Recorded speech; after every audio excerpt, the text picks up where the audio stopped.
Welcome, everyone, to the official testing room where three of the gaming industry's best video game consultants who have never actually consulted on a video game bring you new topics each and every week.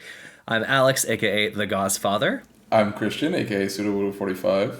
I'm Preston, a.k.a. Funkadelic Jedi. All right. Well, no, Preston's happy. We can continue on because we did it right. We did do it right. So, Preston, what you got for us? We have a ad read, a sponsorship, if you will. Christian's comment and quote ad sponsor last time became a reality.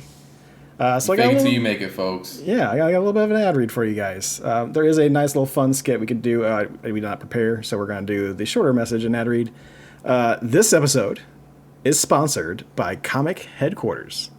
If you're looking for a trade paperback or a hardcover, the guys over at Comic Headquarters can help. Even if they don't have what you're looking for, they'll offer to order it in for you. Visit comichqstl.com today, where you can contract them and order that trade paperback or hardcover that you've been looking for. Or give them a call at 314-433-5449. Let them know that the testing room sent you, and you can get 10% off your order. Yeah, and I'll just say, I think, at least Preston and I have shopped there because Christian doesn't actually buy that many comics, although he has merch, so there's that. But, I bought merch. I will say that, like, even not living in St. Louis anymore, I still reach out to Jake and I want this issue, send it to me, and he does, and they always come immaculate, and they're always packed incredible. Yes. But beyond that, the way Jake and I even started to get to know each other was I just started shopping at that shop and asked him, which was just recommend something to me. And he started recommending some different graphic novels and trades while I traveled a lot at the time. And he has always been 100% knock it out of the park on reads. He actually, the most recent one he gave to me was, I'm going to forget the name of it. I want to say Dice. But I'll have to double check if that's right. Okay. But it's kind of like a D&D inspired story, and it is very good, really interesting. About a bunch of friends who like to play a fantasy game. They go over to a friend's house, and he has a special pair of dice. He rolls it, and all of a sudden kids disappear, and then they reappear decades later. That's all I'm going to say. Really interesting story. Okay. The art's fantastic. It's worth a read. All right. And then next week, we will have a collab episode where we will be going over this little book right here. It's backwards, I'm sorry. I'll put it down there for you. But yeah, this is Uncle Scrooge and Donald Duck's In Les Miserables and War and Peace. I probably messed that up as far as pronunciation, but I'm not French. That's okay. Les Miserables. Les Miserables. The Miserables is what I call it. The Miserables. You said less. So, yeah. Les Miserables. I'm pretty sure is that first one. That's the enunciation, right? But yeah, no, we're going to do that one. And we'll be doing our usual episode. We'll be doing, instead of the video game book club, we'll be doing a comic book club, essentially, for that one. So, just stay tuned. Get ready for that next week. Do you guys know, and this is, I'm sorry I'm putting you and, by virtue, Jake on the spot on this. Does Jake order manga at all? Not as far as I know. Oh, wait. You mean can he, or does he personally? He can. Can he? Yes. He can? Pretty sure. Yeah. If he can, I'm just going to start buying the Berserk Deluxe editions from him and have him send them to me, because I'm tired of doing it in my shipments. Yeah. Yeah. Well, I mean, yeah, or he just, but yes, wherever he would like to do it is fine. But yes. If he can, I'm going to ask him this.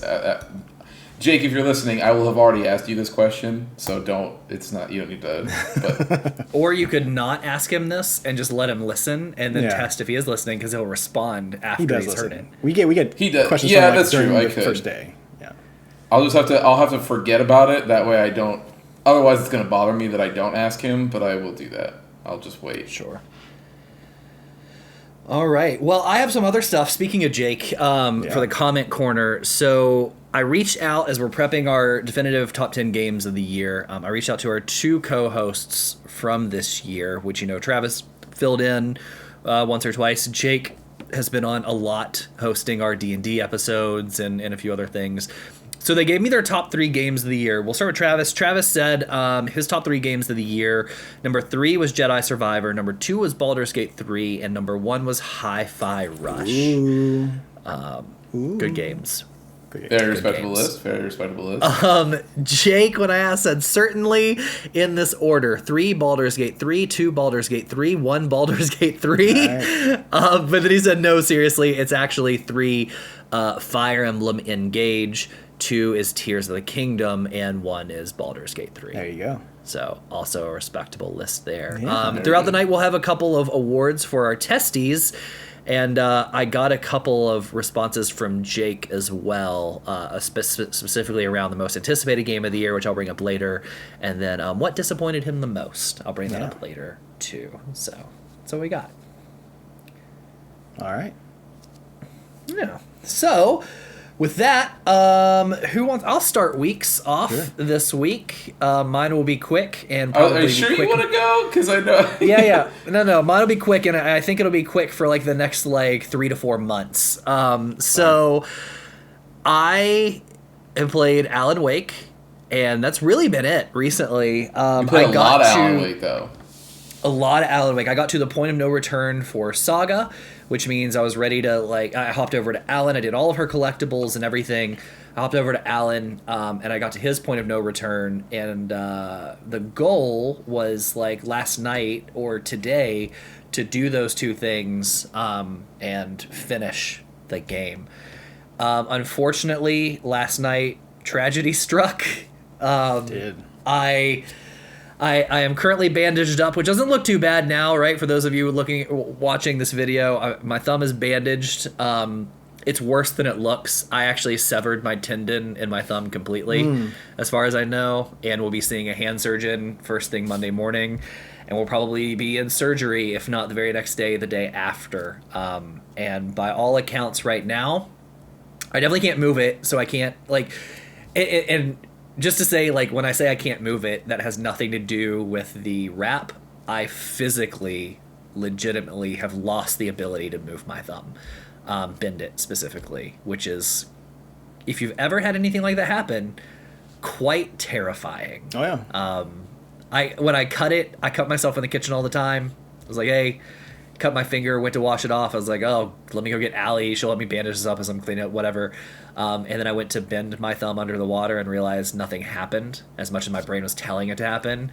And immediately, body went into panic mode. Yeah. And I realized, something was really wrong. So feeling better today, as good as you can. I've been playing this mental game with myself to, not try and move my thumb, because I know it won't move, but my brain thinks it should move, and I'm not supposed to move it. So it's been this weird mental hurdle. So I spent most of the day sleeping, actually. But long story long, I don't know what my weeks are going to look like coming up, because gaming legitimately might not be an option for me. We've already discussed this. Snap takes 1 finger. You have no excuses anymore. So maybe I'll get into Snap. I do have Snap on my phone still. It's never been deleted, so maybe I'll jump back into that. I would beg you to play Magic instead, but you know, whatever sickness you'd like to take on is up to you. That's true. I do have Magic on my iPad. I can play that as well. So there might be some games, but sadly, it's going to be a while, it seems like, until I'm able to finish Alan Wake. It's going to be a while until I'm probably going to be able to hop back in with Jake and his dad in the mornings and play Halo. I did Google today when Dawn Trail comes out. That doesn't come out till summer, so I should be good still for Dawn Trail release. Just remap the spacebar. You're okay. Yeah, I know. I play everything on controller. That is such the problem. It'll be a hard mental hurdle for me to go back to keyboard and mouse. I can do it, I'm sure. Sure. It'll be tough, but we'll see. I'll probably have more of an update on our next pod, because by that point I will have not only seen the hand surgeon, I will have had surgery. If I have not had surgery, then something real bad has happened, because apparently there is a short window of 7 to 10 days. You have to have the stuff reattached before it becomes a permanent issue. Hey man, just get yourself on those sweet Deus Ex thumbs. You'll be just fine. Yeah, I know. I know. Everybody, I had some people earlier be like, why can't they just attach Terminator thumb? Or like, maybe they can turn it into a super thumb, like Rookie of the Year. While all of those are funny, I don't know what I would do with a super thumb. Like, nothing sounds really fun. He did like, fuck up a tendon, didn't he? Yeah, he did. Yeah. He did. Yeah, which is what it seems like I've done. So, anyway, that is my update. Played some Alan Wake. I might be doing a lot more hosting and a lot less talking during the weeks coming. You can talk about what you watched. It's just fine. But yeah, that's probably what it'll be. It'll be catching up on all my shows. And so you with know that, what? We'll, instead of the book club, we'll just be doing. We'll do some side quests. Yeah. So yeah, we haven't decided. We were supposed to. We'll talk about that. We were supposed to get back into the book club. We were supposed to jump back into that. I know the game that I had planned does require both hands. I'm assuming the games that you guys had planned also require both hands. So Marvel Snap is my next video game book club. Yeah, we will be sure to keep all of you listeners updated. Hopefully, I won't be down and out too long. But unfortunately, it wasn't easy as Stitches, which I also got. They just get to get ripped back open by a hand surgeon to do more. So yeah, there's that. That's at least you'll be numb during that portion. You won't. They won't just be like, all right, you bite on a pencil. Here you go. We're gonna rip your stitches back open. Yeah. Yeah, that's my nightmare. Hand stuff. So a little bit behind the curtain before we move on. I am the biggest baby when it comes to hospital stuff, which is weird. Like my stepmom worked in a hospital growing up. I've spent a lot of time in ERs and other stuff. Like my dad worked in ER for a while. I think that's a prerequisite, honestly, because my mom has the same. Like you guys know, my mom did the same thing. I also fucking hate being in the hot. Like as soon as I step in, I'm like, I'd like to leave. I don't want to be here. Yeah. So like I was in, and they were very sweet last night. They got me in almost immediately. Probably helped the fact that I was bleeding profusely all over myself. And the rag I had, and when they're like, "What's wrong?" and I was like, "I've lost the ability to move my thumb completely." They're like, "Oh, okay, let's get you in, right?" So like they were all very sweet, but they had to give me stitches, which I've never had before, and I actually haven't been to the doctor, like the hospital, right? I've been to the doctor like yearly sort of thing, but I haven't been to the hospital since I was like a child. I broke my arm when I was like 6, and then before that I had my tonsils out when I was like 3. So like I don't remember anything. But like I did not look when they gave me the stitches. I was not happy when they had to put the needle like in the cut to numb me. That was not great. It's super creepy, gross feeling when they are stitching you up and you're numb, and like hand stuff freaks me out anyway. Like I can't even watch hand stuff in movies when people like break your face. Can't do it. So it was overall just not a good evening for me last night. I would have preferred to get cut anywhere else except for the hand. But on the plus side, it's my non-dominant hand, so there is that. Like, exactly. I still have my dominant hand. Still take care of business with that one.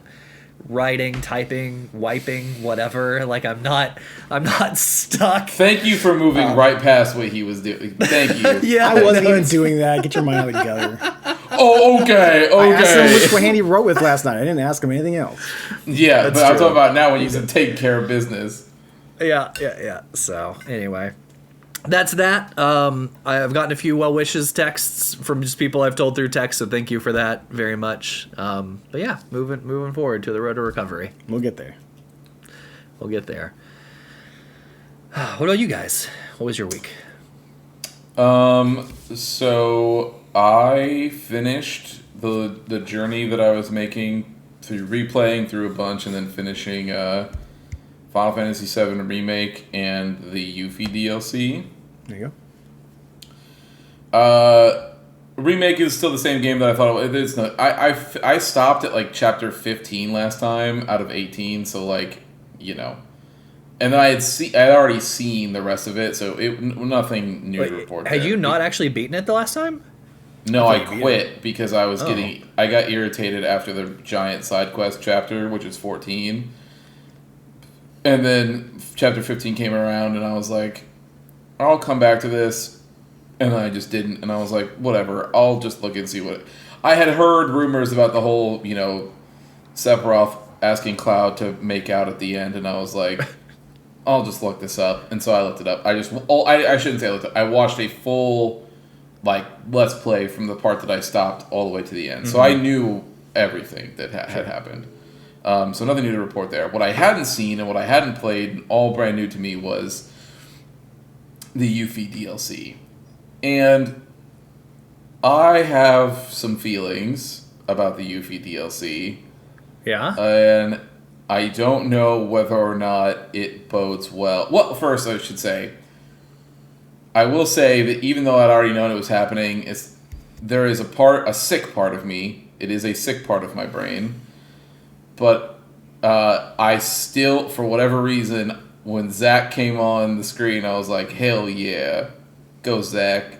You're the best. And then I was like, this is dumb. What am I doing? Anyway, so with Yuffie, the Yuffie DLC, so first, the good is that Yuffie plays amazing. Her combat is so fun. It is super unique. So like she obviously has her giant ninja star that she uses, but when she throws it, it will hover around enemies and sort of sit there and damage them.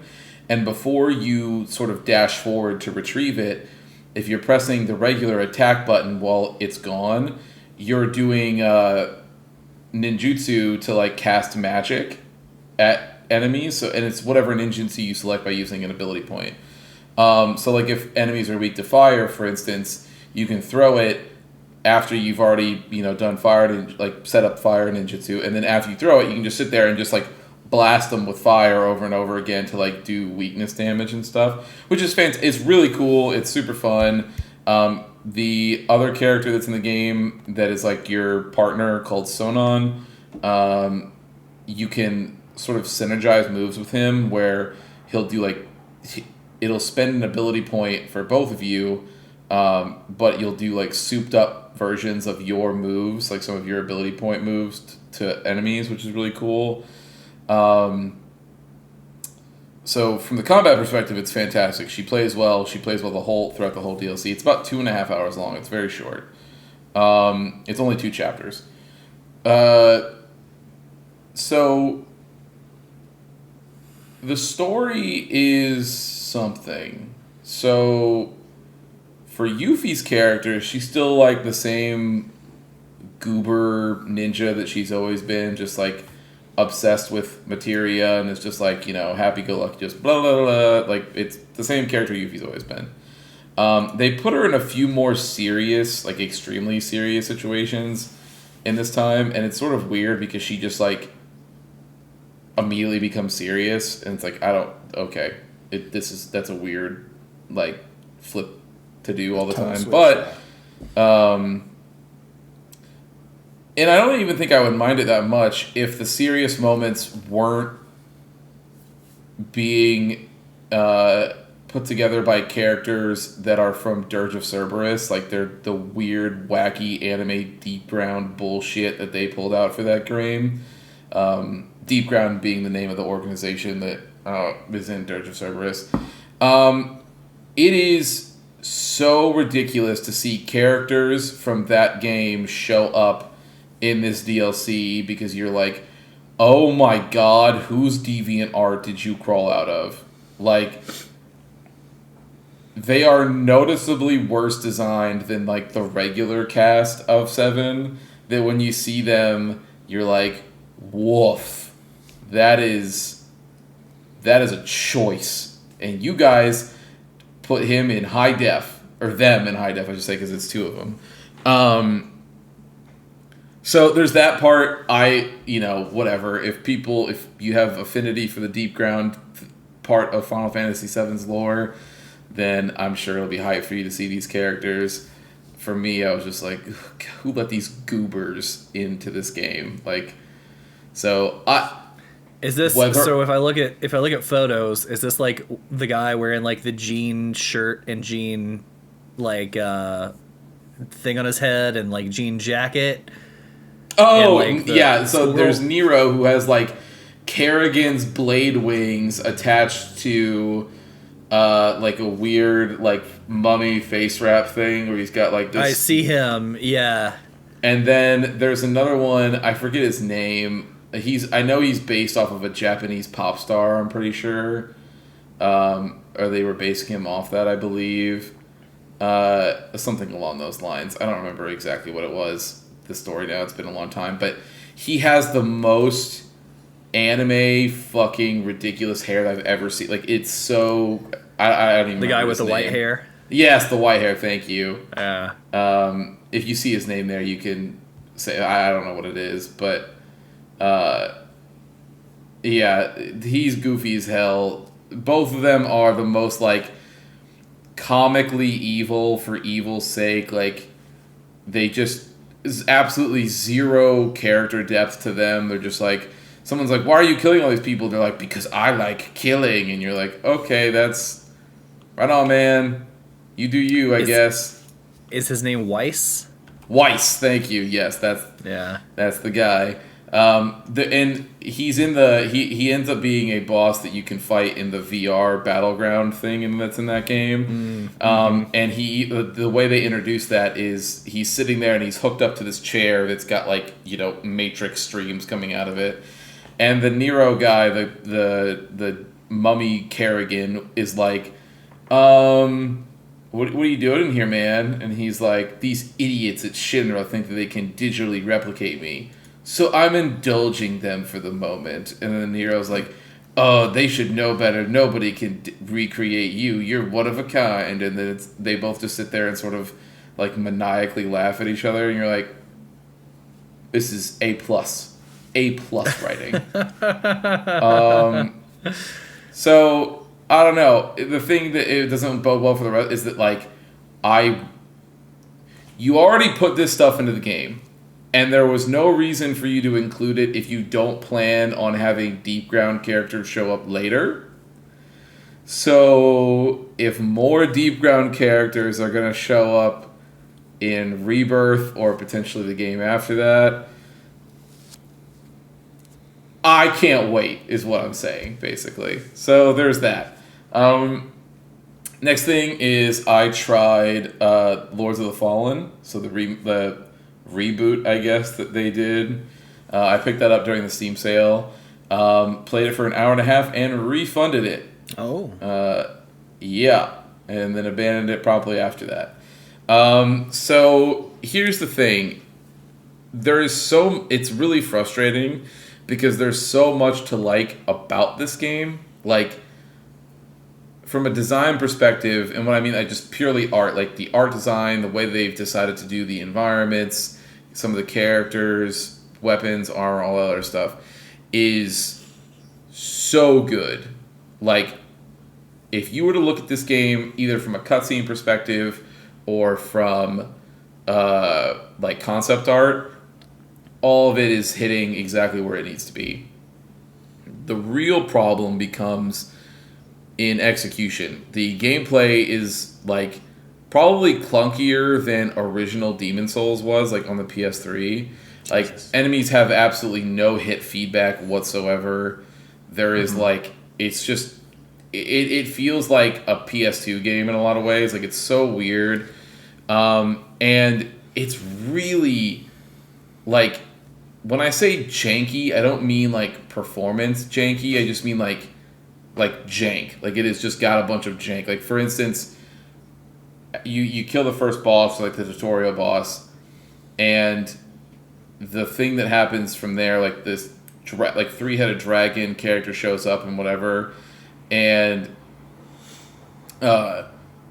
all of it just sort of feels very like loose, like loosely put together. Like, it's held together by like gum and duct tape, basically. Like, some of the moves, like when the moves happen, you're just like, this looks, I don't know, just all this looks off. And then there's like a cutscene at the end where the guy goes to like talk to you or something, like the dragon boss goes to talk to you, and when he talks, it's sort of like a like, it's just like his mouth sort of just, and you're like, this doesn't look synced up at all. Like, this just looks like you just had mouth move when word come out. Like, that's it. Like, it's so weird.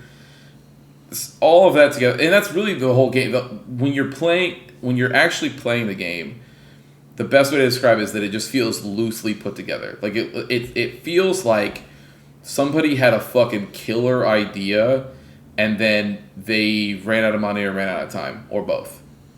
And it shipped, and it feels like, do you guys remember the Darksiders game that came out, the third one that was like, pretty barren and sparse. And then there was that other game that I abandoned that was also by THQ Nordic, the mutant one. I don't remember what it was. Biomutant. Thank you. Yeah. That is, it feels like those. It feels like a B game. Like, it feels like it's very loosely put together and sort of just like, all right, man, this is what we come up with. I hope you guys like it, and I hope it sells well enough so that we could do it better this next time around. And you're like, there's so much to like here. Like, when you're in the character creator and and when you're watching the initial cutscene or cinematic, it's. I was like, dude, you've sold me. Like, I'm bought into this idea. And then you start to play it, and you're like, oof, this is rough.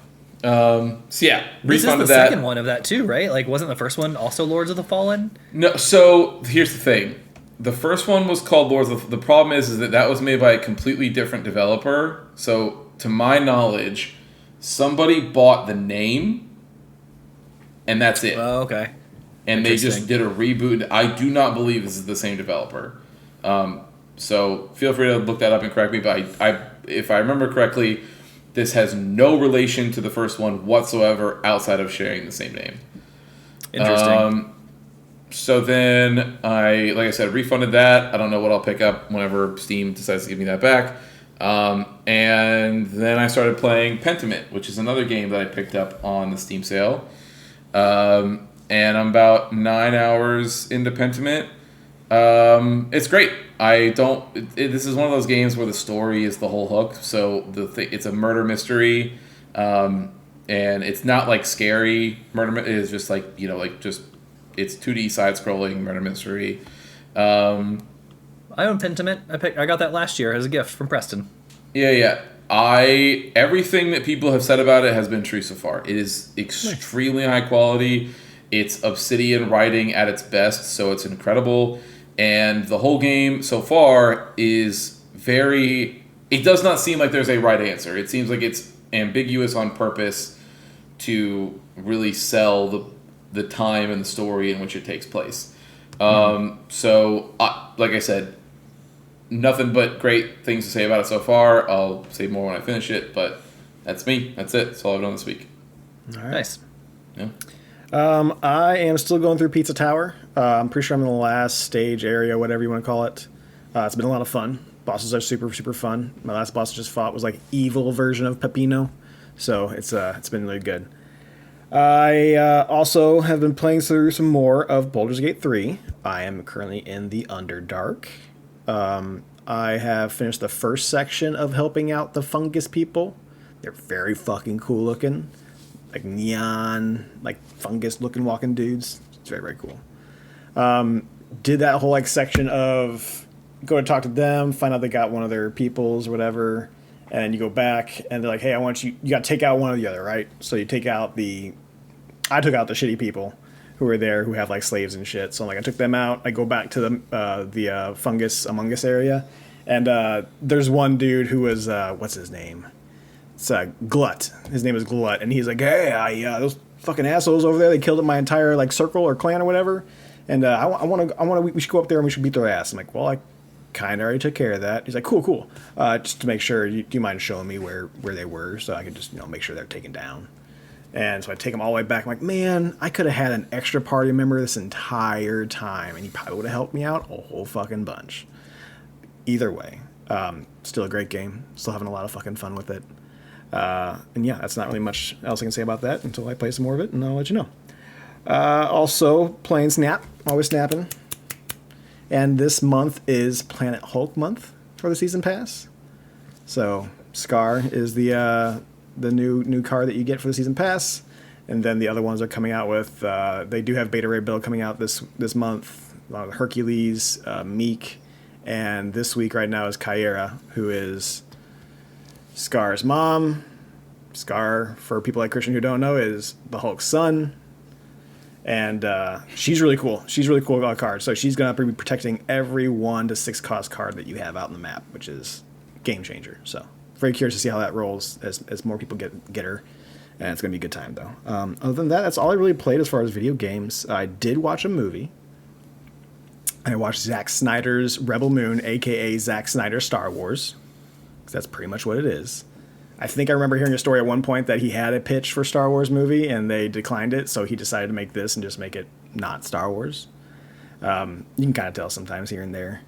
But it starts off pretty slow, and then after that it becomes a Zack Snyder music video movie to where it's like, here's this character, you get 10 to 15 minutes with this person, how cool are they? Let's go to pick up the other character. Here's 10 to 15 minutes with this character, look how cool they are. Go to the next scenario, and then you get a whole like 30, 45 minutes of an end scene act or whatever you want to call it.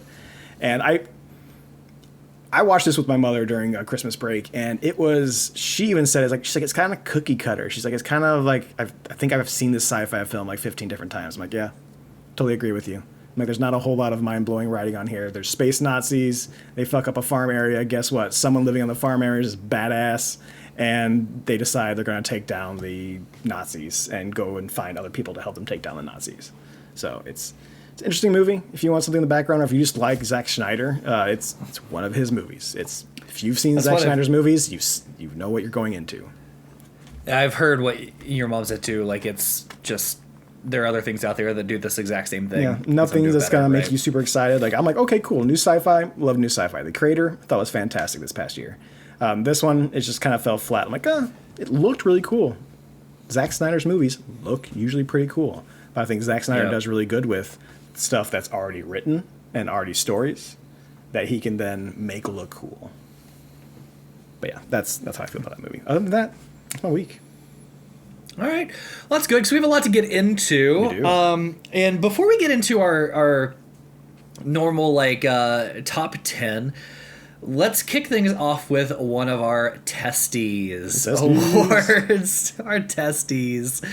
And nothing better than giving out a testy or two. So we'll start going down the list. The first one we actually continued on from last year, which is CEO No of the Year, where we had a couple of different people up for this one. we had Jim Ryan, R.I.P. as a nominee. We had Bobby Kotick. I love the R.I.P.s on these two. We have Stanley Pierre Louis, which he was a CEO of R.I.P. E3. And then we had a dark horse, Edward Gostorodtev, which we didn't talk about the story on the pod. If anybody follows gaming news, this is a big deal recently. He was the CEO of Fantastic, and they produced the Day Before game, which was Steam's most anticipated and most pre-purchased game. And they built this whole thing on a lie, stealing assets and stealing videos even. They built their trailers shot for shot from old Grand Theft Auto 5 release trailers and everything. The game was not what it was supposed to be when it came out. They, after 3 days of purchases, stopped purchases, and then instead of fixing the game said deuces and pulled a nice bait and switch and left with people's... So drop the whole company? They say they didn't leave with... They say they didn't leave with anybody's money, but they definitely took pre-sales. So I'm sure people can get that back. So probably, but yeah, they're gone. They're straight gone. So anyway, our award for CEO No of the Year goes to R.I.P. as of last week. Good old Bobby K. Fucking finally. He is Fuck you. Finally gone. Officially, yeah. To enjoy his billions of dollars, his fucking trash ass golden parachute that he was given. Super. And I think so. Here's the thing: an easy choice is Jim Ryan, right? And at first, that's where my heart was leading me. Yeah. Where I thought to myself, as soon as I saw the list, I was like, well, all that shit with Blizzard happened in 2021/2022, so I was like, whatever. It's been a minute. Fuck them. But keep in mind the Portal was 2023.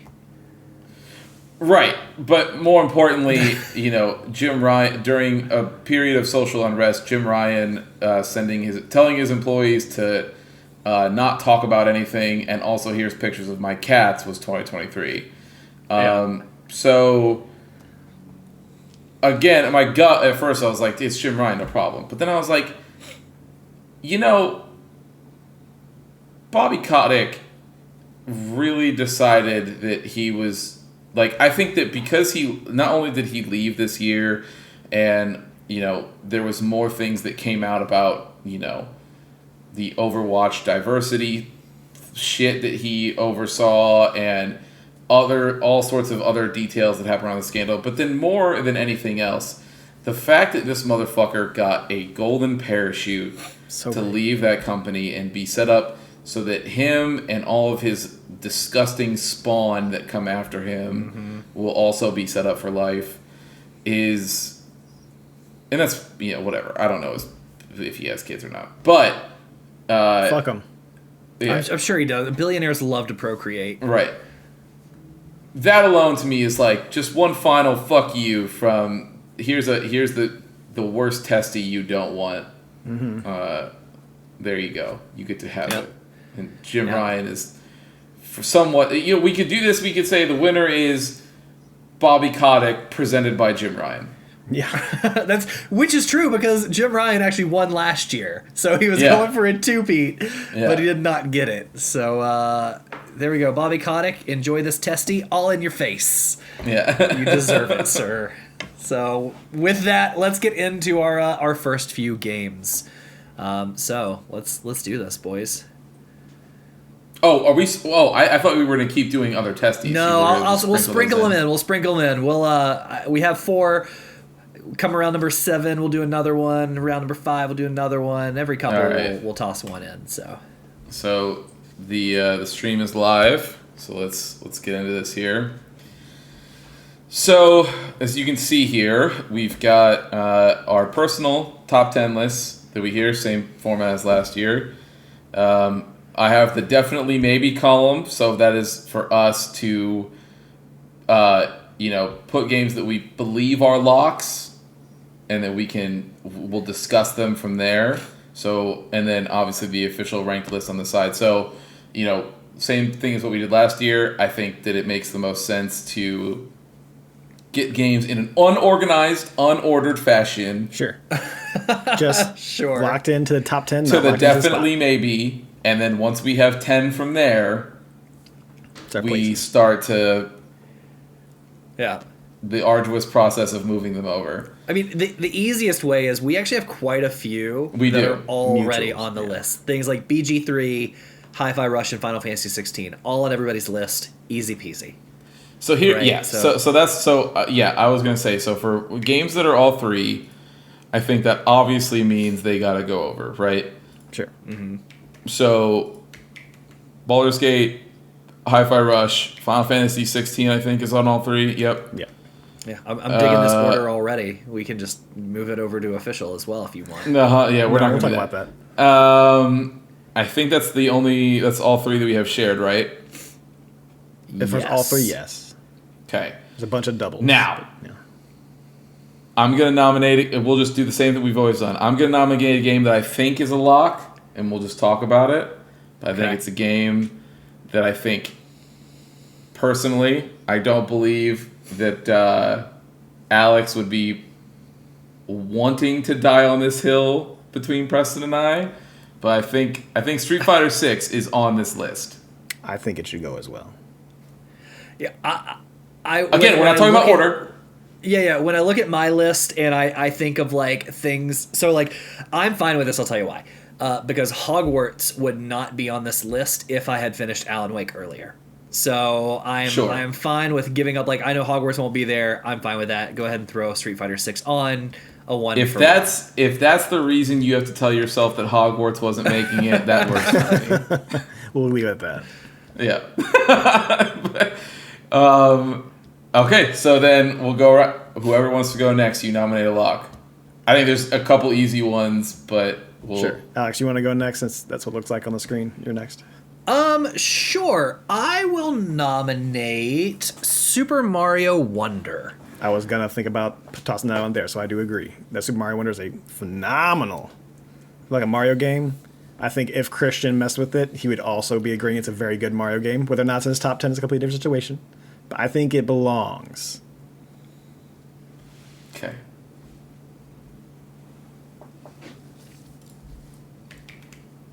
No fight. I dig it.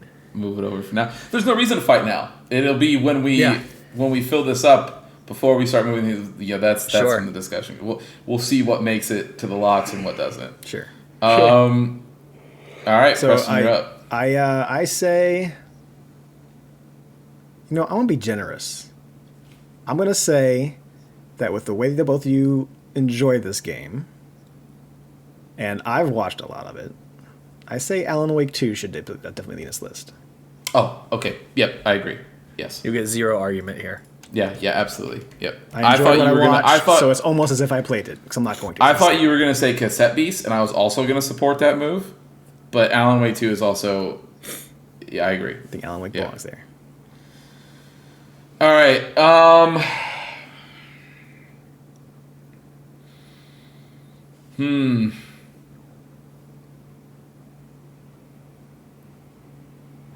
Just go with the easy one. Go with the easy one. Don't start a fight right now. What do you think? Okay. There's a right answer here, and there's a wrong answer here. There's a lot of answers. Here's the thing. I have 2 games that I'm thinking of right now. Yep. Well, 3. But the third one is what I think would start an argument. But okay. If we have to fight, we have to fight. Obviously, the easy game, there's 2 easy games. One is, I think Alex and I would both say that Like a Dragon Gaiden belongs on the list. I was thinking that as far as something that I don't have on my list that might be able to get in that top 10 should be Like a Dragon. I also think that Preston and I would also both ride for Armored Core 6 being on this list. We would. And I watched Armored Core 6, and I would agree with that. I say put both those over. So here's the thing.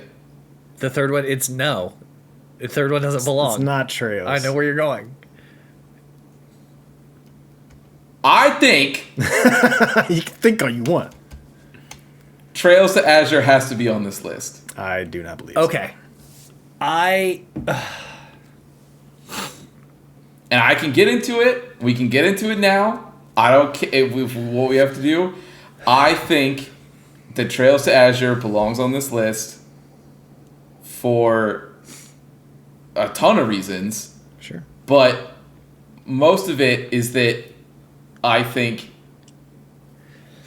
it would be Alex.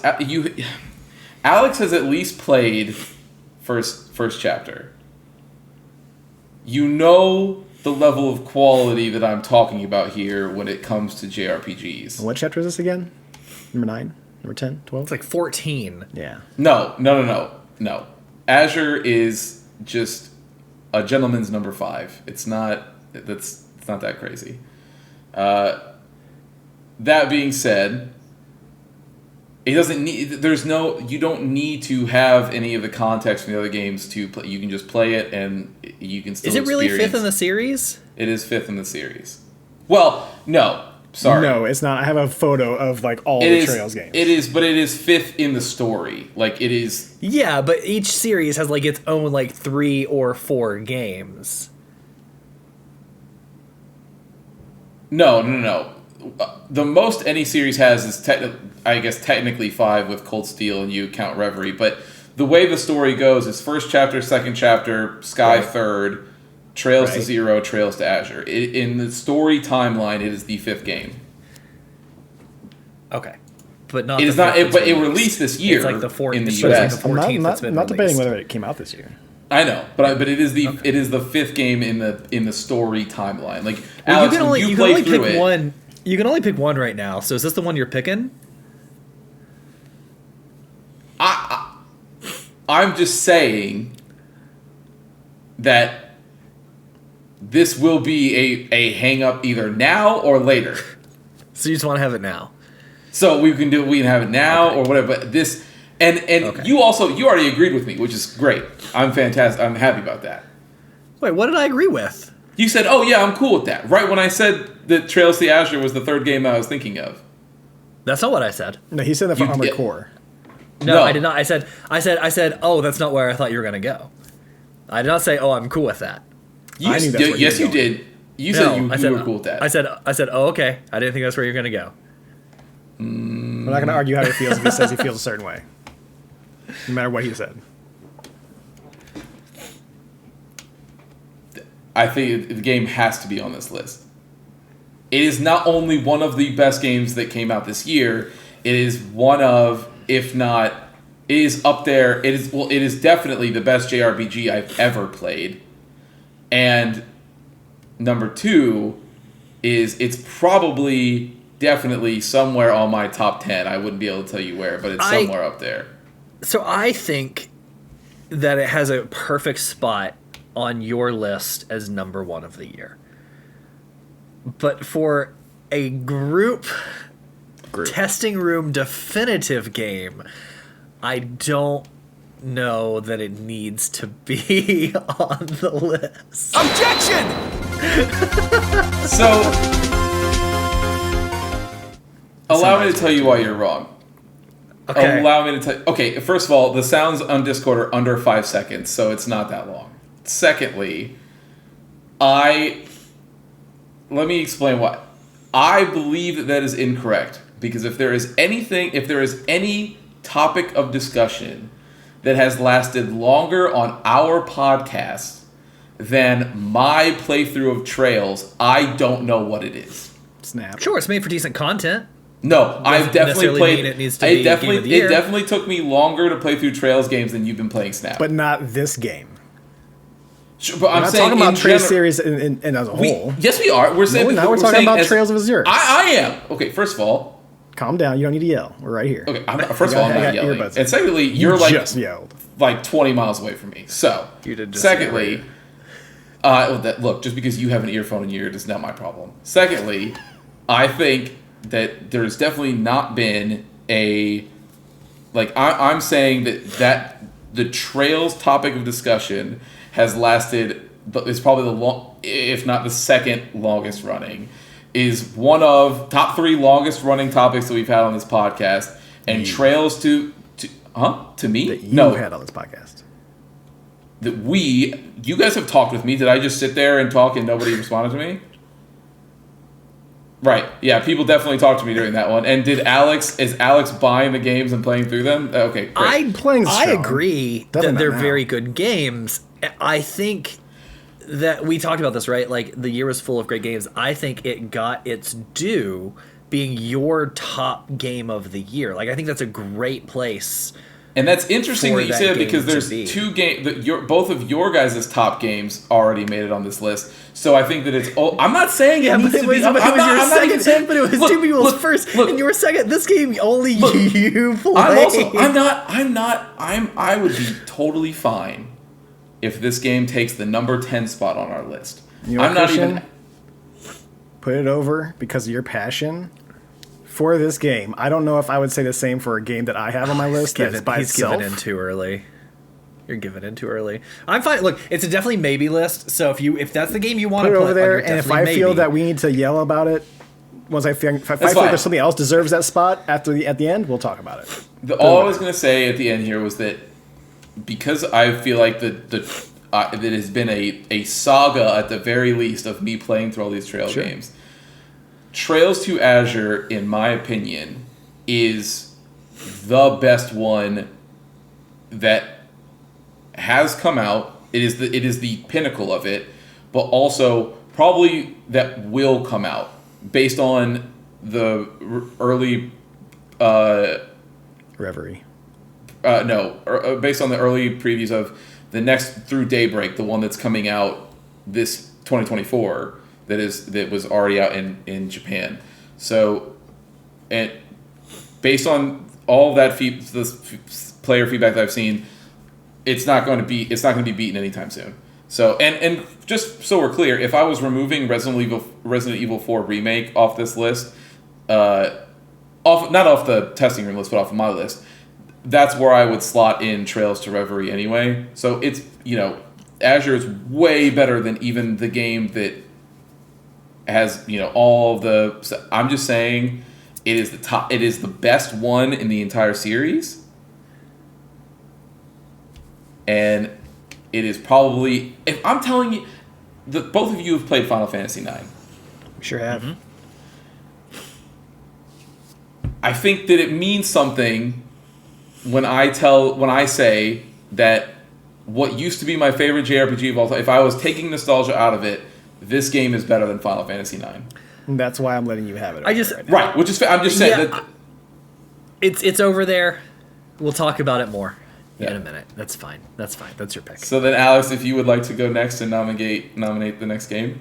One that I was totally fine with you guys adding, I'll go ahead and nominate Armored Core 6. I think that's a good one. Put that over. All right. 2 spots left. Preston? Here's my conundrum. There are games that deserve to be on this list, and there's games that are on our list, right?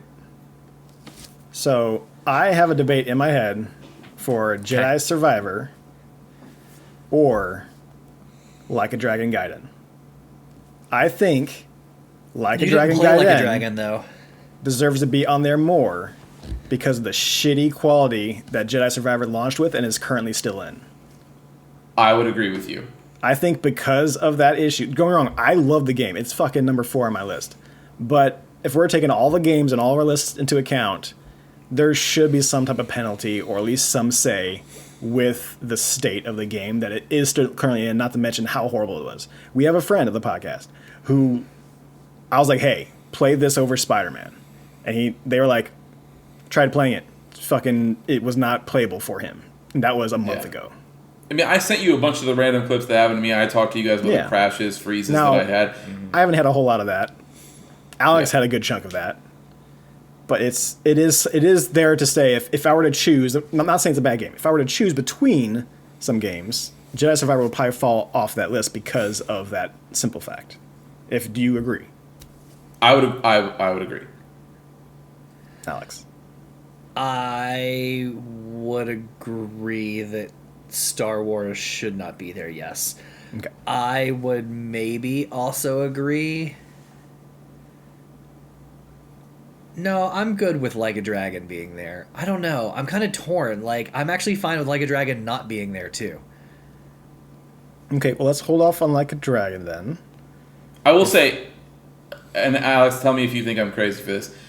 If Like a Dragon comes over, based on how I think you and I feel exactly the same about the game, I would not fight for it to go any higher than number 10.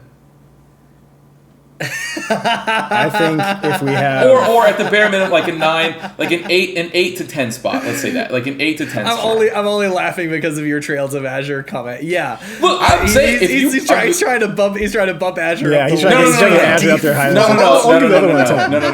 No. All I'm saying is, I'm just saying that if you guys felt strongly about it being higher, I would just let it happen. I personally, since this is my pick. Yeah. Let's take Jedi out of this, since we already mentioned that because of the state that's in, it shouldn't be a part of the total for everything.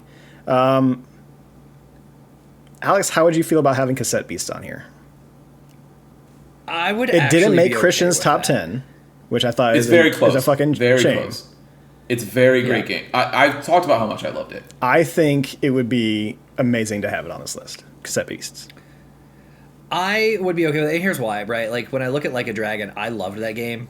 We talked about it a bunch. Writing is immaculate, but, like, the way it felt was more of an expansion. Yep. I think there are indie games. Like, I look at my list, I think Dredge and Chants of Sonar, in my opinion, based on the way I even rated them, would belong more than Like a Dragon Gaiden.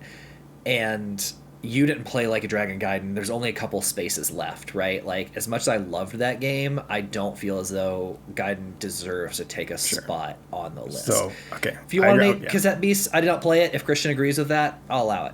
I totally think Cassette Beast should be on the list. Especially as a game that we all play. Yeah, for sure. Okay. I didn't play it, but yeah. I did not play it, but I'm fine, Yeah. I'm fine with that. All right. Put Cassette Beast over there. All right, Alex. You didn't put Cassette Beast over. Yes, I did. Yeah, I did. It's there. Okay, right I see here, it buddy. now. I see it now. I'm sorry. It's so fast. Is it me? Or is it... It's you, right? It's you, Christian. Oh, right, you did. I Sorry, said you put Armored Armored Core Core. 6.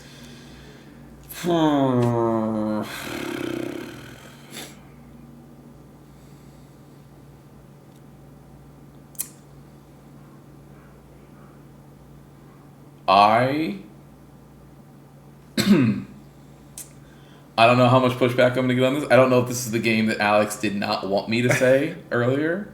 Probably is. I think Preston would follow me here. I think Bomb Rush Cyberpunk has to be on the list. I really like it. Mm-hmm. I think that I can point at another game on this list that I think should have that spot over Bomb Rush. I love Bomb Rush. But as far as all of us all together, I don't think Alex... politely, he does not give a fuck about this game. Sure. True. He would care a little more about a Trails game. There's one game I definitely do give a fuck about not being on this list. What were you thinking of pointing at, Preston? Dredge. We all three played it. I didn't like it because it was spooky, but when I played of it, I did enjoy. And I think both of you liked it a lot. Over all the other games on here that I'm looking at, I personally feel that Dredge is probably going to be the better spot for that bottom section. I'm willing to hear an argument for a Chance of Sinar. But I think out of all the rest of these games on here, those are the two that I would like to see on this top 10 list. I think Dredge could make the list. It was my highest rated indie, and I think the timing was perfect. Christian the loved story it. was good. The time spent with it, I got a lot out of it. I did not play Bomb Rush Cyberpunk. So, I don't have strong feelings toward it either way. I know that's the game that's kind of like a skate game, yeah? Yeah. You can ride a bike. I rode a bike. I did BMX You all. can do rollerblades. It's like Jet Set, right? It's got the Okay, whole so it's like future. It's Jet Set. It's Jet the Set spiritual Radio. successor to Jet Set Radio. Yeah. The best soundtrack Yeah, probably out of all this. I do think like Dredge, in my opinion, maybe, and I don't know if this isn't a negative towards Bomb Rush, but like maybe is a bit more unique in its premise, right? Where Bomb Rush Cyberpunk is a well done version of something else. It is that spiritual successor. I don't know if that counts for anything. So, if I may, Sure. I will say this: if Dredge goes over, I'm not going to lose any sleep over it. I love Dredge. I recommended it to everybody. I fucking showed Preston the ending when I first got it because it was fucking crazy. I have zero issues with Dredge being on the list, especially as a testing room list, right? Like I don't have a problem. Preston, if I may have a second to discuss why I think Bomb Rush might deserve it over Dredge. I'm going to try it if it lands, especially because Alex seems to be sort of ambivalent about it. I'm willing to hear what you have to say. Like, don't get me wrong. Like, I would love either of these to be on the list. I just feel like personally, as all together, the group, maybe Dredge would have a little bit more of a push. Me and you love Bomb Rush Cyberpunk. Like I said, politely, so Alex doesn't give a fuck. Yeah, but he's ambivalent about it. It's not like he hates it. No, politely, he doesn't care. Right, like it's not like I'm out here trying to push for Resident Evil 4 remake to be on this list. No, it wouldn't happen. So Dude, I have had the no god no sound prepared anytime you've gone to nominate. I would have thought you can tooth and nail. You can move your finger. I'm not even going to bring it up, mostly because even like for when we did our regular testies, I'm not interested in getting into the Ship of Theseus argument because like it's not. Like, if I'm like, oh, look, there's only one board of my boat left, but I rebuilt everything around it, Alex would be like, it's still the same fucking boat. So, like, we're not going to get into it. No, we're not going to get into it. We just have different opinions on it. Yeah. It's not worth it. Which is totally fine. So, you're right. I am ambivalent to this one. I didn't play it. So, that's what it is. Preston, the reason that I think Bomb Rush deserves it over Dredge is because I think that it would have been a lot easier to fuck up Bomb Rush than it would have been to execute well on Dredge, which they did. But there are so many things that could have gone wrong with Bomb Rush in the fact that it happens every time. Right, there's so many spiritual successors that come out and they're either just a one-to-one clone and it feels good for a little bit, and then you're immediately like, this is kind of what I wanted, but not really. Or you have issues where it doesn't even compare to the original. Like they mess up part of it. It doesn't do the things that you want it to do right, and it feels like way too shackled or dated, or in worst cases, it doesn't even feel like the original thing at all. I think that, and we said it when it came out, but I think that the best thing that you can say about Bomber Cyberfunk is that it feels like the sequel to Jet Set Radio we never got. Yeah, and it's like the rose-tinted glasses that you have thinking about Jet Set Radio, that is what this game is. That's how it, because even when I've went back and played Jet Set Radio Future, and it does not, like, you do there, and I go back and play we all go back and play old games all the time. Which, by the way, is set in 2024. Fun fact. Right. But when you a lot of times when you go back and play old games, your rose-tinted glasses are challenged a little bit. Like, sometimes you're like, woof, I don't remember it looking as bad as it did. Or I don't remember this part being as rough as it was. Because, when more time gets removed from it, it tends to not be as good. Sometimes. For Bomber Cyberfunk, I think the exact opposite. Like, it is exactly how your mind corrected it in your head, but then they also updated it for a game that came out in 2023. Like, it doesn't have any of the old game design problems that were from games back then, while also maintaining the soul of what it was trying to emulate. Sure. And I think as far as style level, like when we compare Persona style to other things, I think Bomber Cyberfunk has that level of style that Persona would bring. For sure. Dredge has its own style, 1,000%. But I think as far as style that I appreciate or I think did better, as far as like more style, I would say Bomb Rush would probably be better on that side as well. Not to mention the music is the best music that came out at all this year, period. Hands down. 1,000%. I mean, so what are we saying? Personally, I would probably say that I bring up Cyberpunk. That. But if Alex is okay with it, then we can bring over Cyberpunk. Yep, I'm fine with that. We can bring over Dredge and take off Trails too. I'm saying. Yeah, we're not doing that. I am totally down for that. I'll tell you what game we can take Super Mario Brothers Wonder off and put Dredge over there. That's fine. I was just worried that Christian at any point here was going to say Resident Evil 4 remake, and I was going to lose my mind. So no, like I said it I said it in the regular one. I'm not interested in having that discussion. I would much rather have the discussion of Trails deserving to be on this list before I would argue for Resident Evil 4 remake to get into that whole discussion. That it's not just a discussion of whether or not it's a newer game or a new game. We still think that it's just Resident Evil itself, just new one. Let's say it wasn't a remake. I personally would not care much about that game because sure it's goofy, sure it's like quirky, but voice acting is hot garbage, and I'm just not a fan of horror games. I'm sorry, one voice was hot garbage. Yes. And then, but it was so bad. It was very bad. It was very, very incredibly bad. Like astonishingly bad. You will not worse hear than Peter Dinklage bad. So it's like it's bad. Yeah, Ada was very bad. Incredibly bad. Yeah. Okay. All right.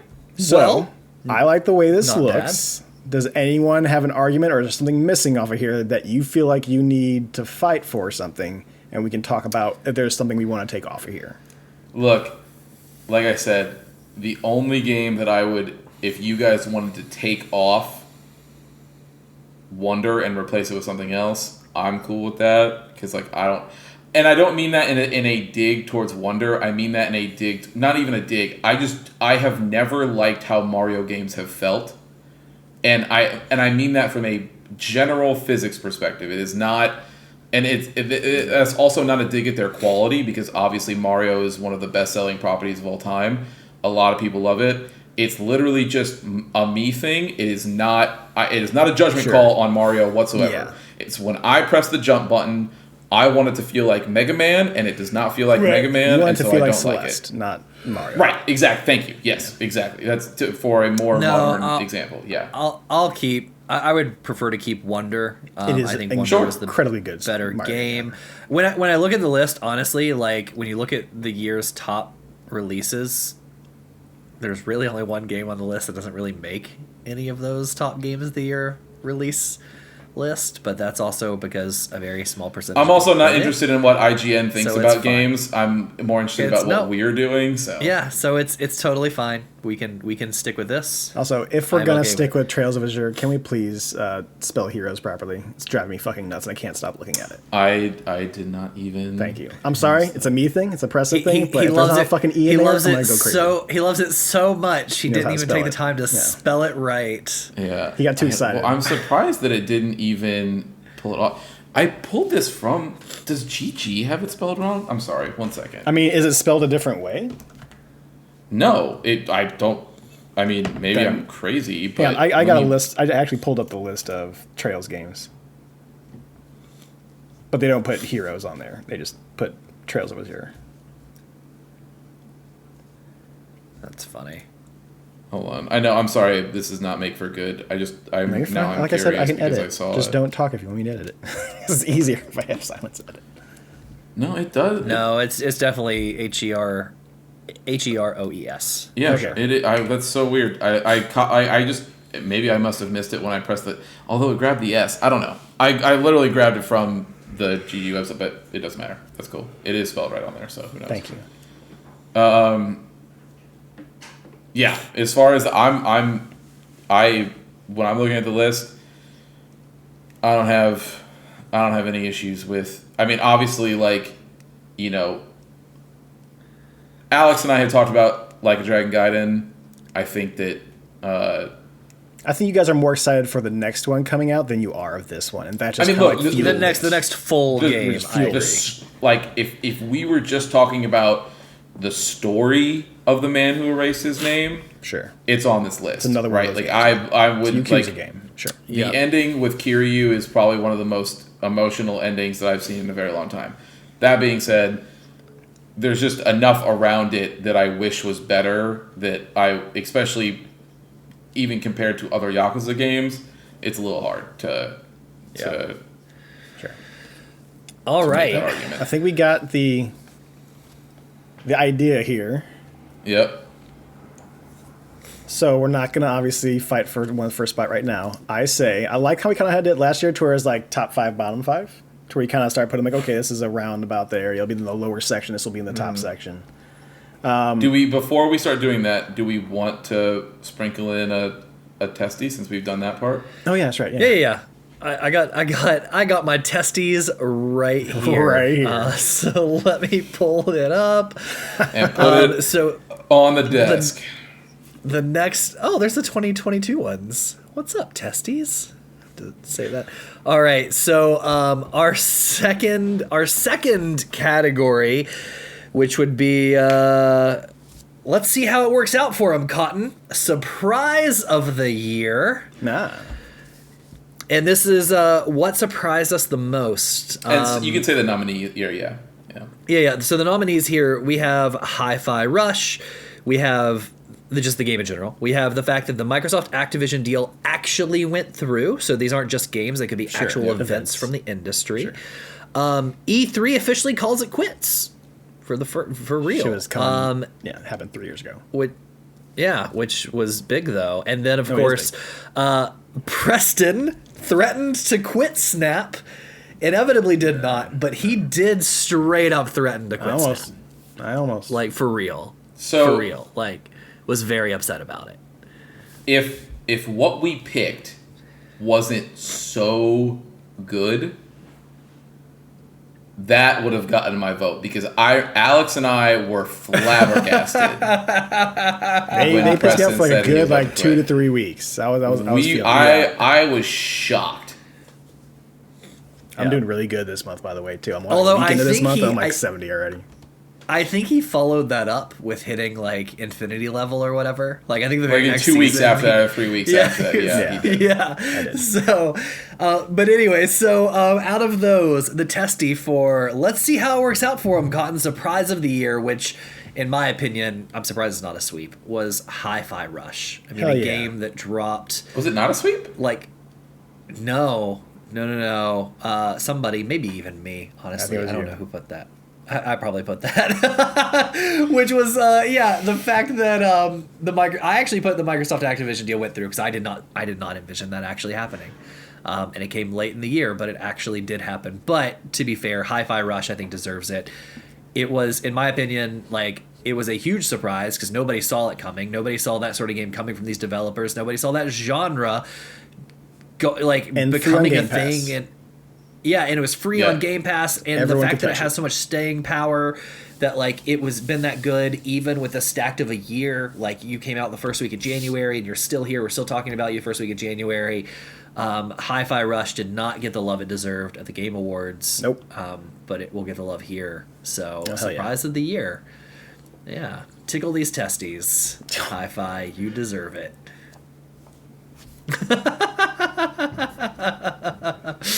All right, so let's move back over to our top 10. How do we want to do this? Do we want to do bottom 5, top 5? I'm fine with that. We can start working at the bottom. Yeah. Bottom 5, top 5. Look, so I'll just go. I'll nominate one. I have no delusions that I'm going to be able to get this higher. I don't care. I will say that I am prepared to be disappointed in years coming in the future, just like I was after everybody fucking soured on Elden Ring. I know that when Alex plays this one, he will privately tell me that had he finished it, it would go higher, and then I will leave whatever Discord call that I'm in with him and be furious about it, and that's okay. I'm fully prepared to get there. In 2027. Hey, remember that 2023 Game of the Year list? Yep. I'm sorry. So yeah, you were right. This is one of the best games that has ever come out. Well, say what it is for the podcast people. Yeah, the Legend of Heroes Trails to Azure, I think, will be a bottom 5 game. Why I also was very okay with putting it in here, because of how Christian talks so much about Azure. I bought the other day Trails in the Sky. I put it there on my Steam. I'm like, okay, one of these days, I'm gonna have time. So I got a couple RPGs going through. Baldur's Gate. Let us know but this before was my you play Steam it. game. Yeah, because there's just a little voice patch you got to drop over on Steam Deck to make sure you get the English voice acting. Yeah, it's just for the first game, but yes, and it's super easy. I'll show you how to do it. Sure. Yeah, it's super But I did easy. because of how much he talks about it, and I do love JRPGs. As you know, I have finished 2 this past year. You have. So I am a connoisseur of the almost like role playing games from Japan. Apparently, they really hate calling JRPGs since they're the first people to do it. So it's an RPG from Japan. I do like that. Sure. Well, Duolingo has showed me they don't care about J-pop, so I'm sure they're fine with JRPG. Fair. So here's the thing. I just want to give this game its due before I move, because I know I have no illusions that I'm going to be able to get it higher. So I'm just I'll move it over really quick. But here's the thing. It is a shame. Obviously for our official list, I would not argue for it to be number 1, even though I think that it is the best game that came out this year. But it absolutely is a top 5 game. For this list, I'd argue it for it to be a top 3 around a Hi-Fi Rush and Baldur's Gate 3. The reason I say that is for a couple. One, I've sent you boys lots of recommendations over the years, and a lot of them have been JRPGs. And I'm just going to ask you real quick, what's my batting average? As far as recommendations, it's about what Jake says with comics. Yeah, right. Which is just home runs. So sure. I think that in that regard, obviously that puts me a little bit of credibility in space. I don't think anybody's denying that this is a great game. I know you're not. All I'm saying is that from that perspective, there's that. The second thing is that in a series that is known for its incredible writing and incredible characters, this one is the best out of all of them. Every single character is so incredibly well written and like well thought out that when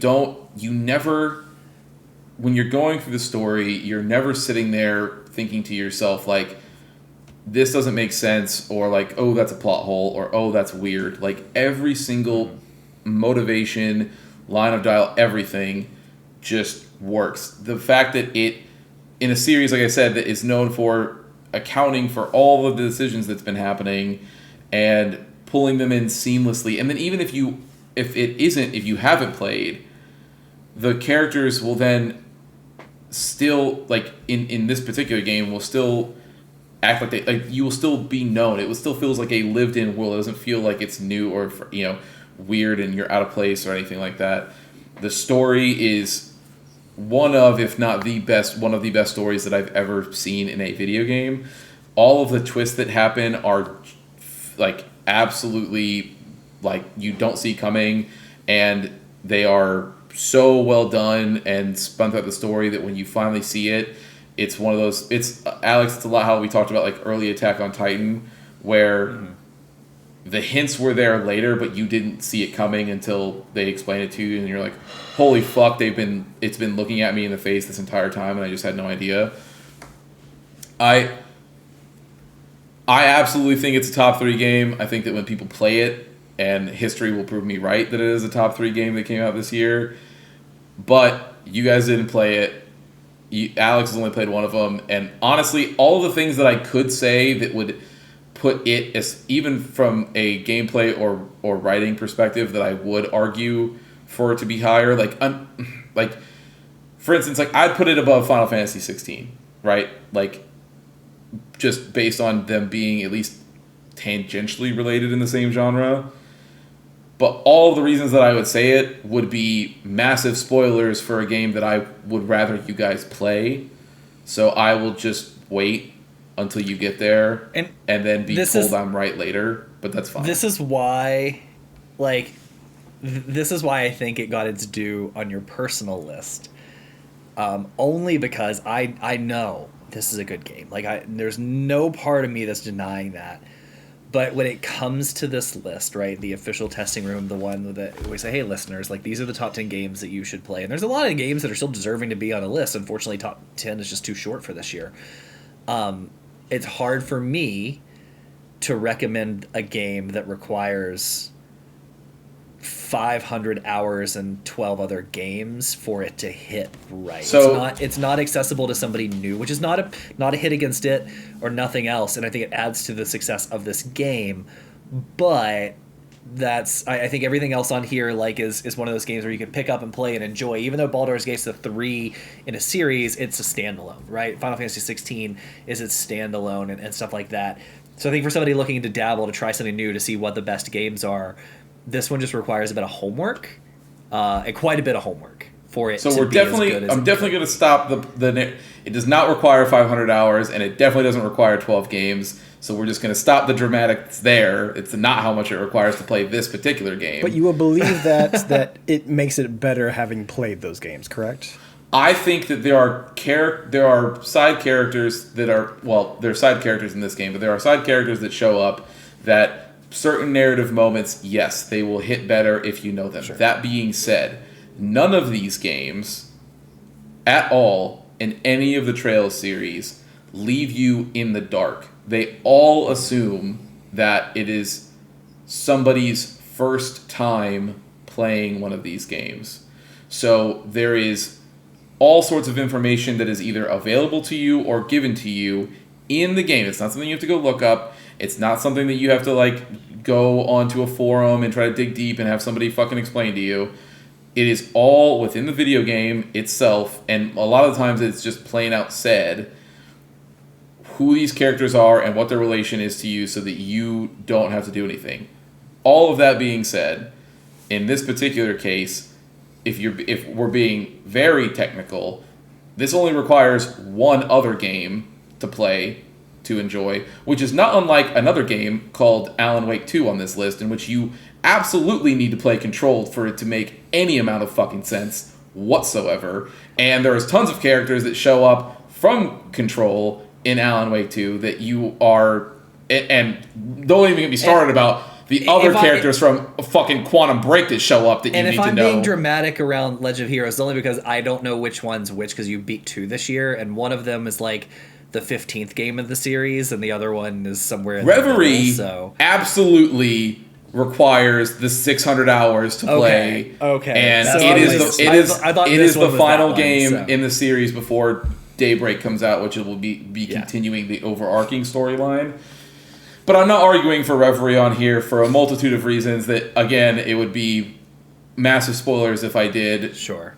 And honestly, it's probably for the same reasons that Like a Dragon is not on here, more or less. But that's neither here nor there.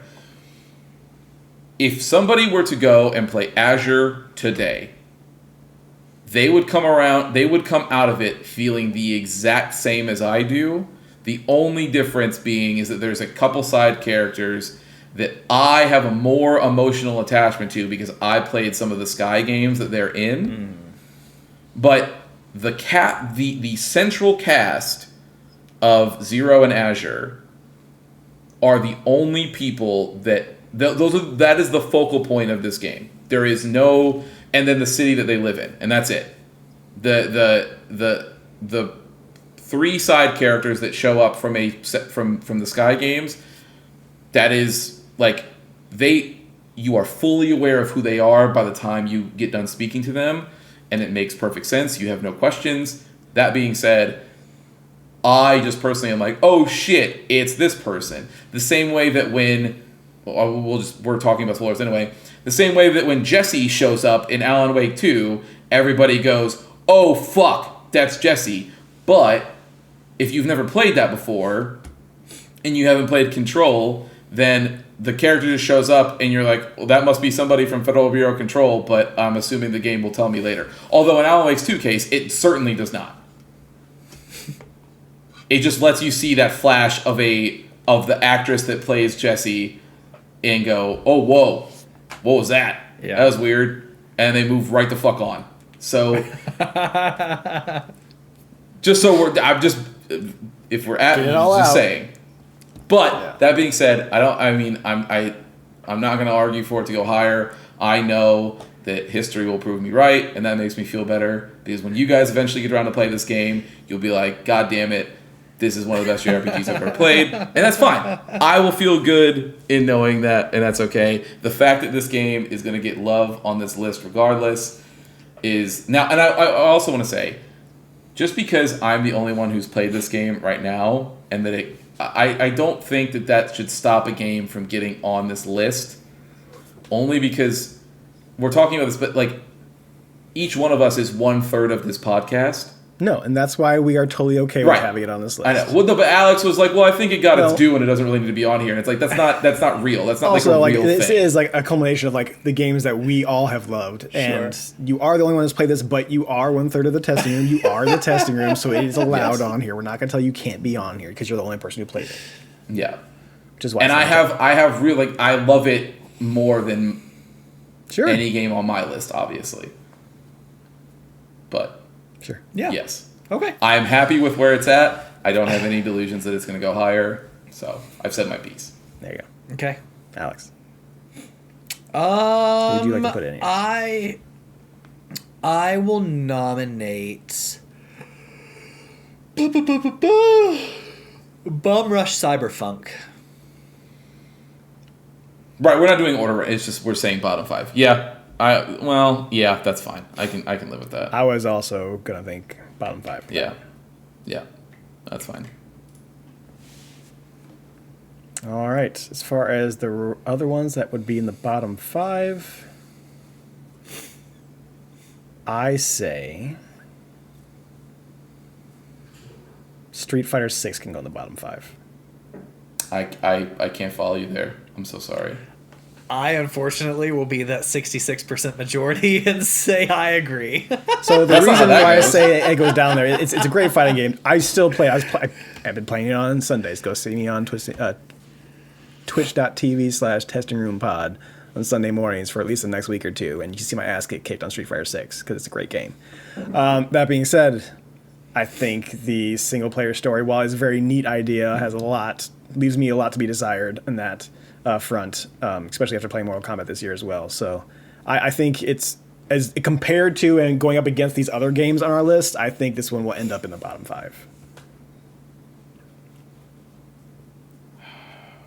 Here's the thing. The reason that I think that it is at least a top 5, it might be number 5, but at least that it is a top 5, is that it is not just a great fighting game. It is the best fighting game that exists today. It is the culmination of... It has the most accessibility features and most onboarding features for somebody who has never played a fighting game before but just wants to get in and press buttons with their friends. All that stuff, we've talked about all that at length. I'm not going to go into it. Netcode, obviously, is the best netcode that's probably been in any fighting game ever.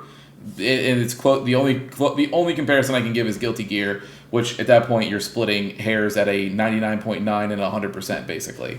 So as a fighting game package, it is the best fighting game that I think has come out. I hear you on the story mode. I know that there are some really frustrating... Yeah, you barely played any of it at that point. Like you played a little bit. I played a nice chunk, but yes. Well, I went back and played more, but yes. I did not get to the purple aura fridge. I understand that it was very frustrating, and some of those fights... It was a lot more frustrating that was along the way as well, but yes. But the reason that I think that it's still a better package overall is that it is from a...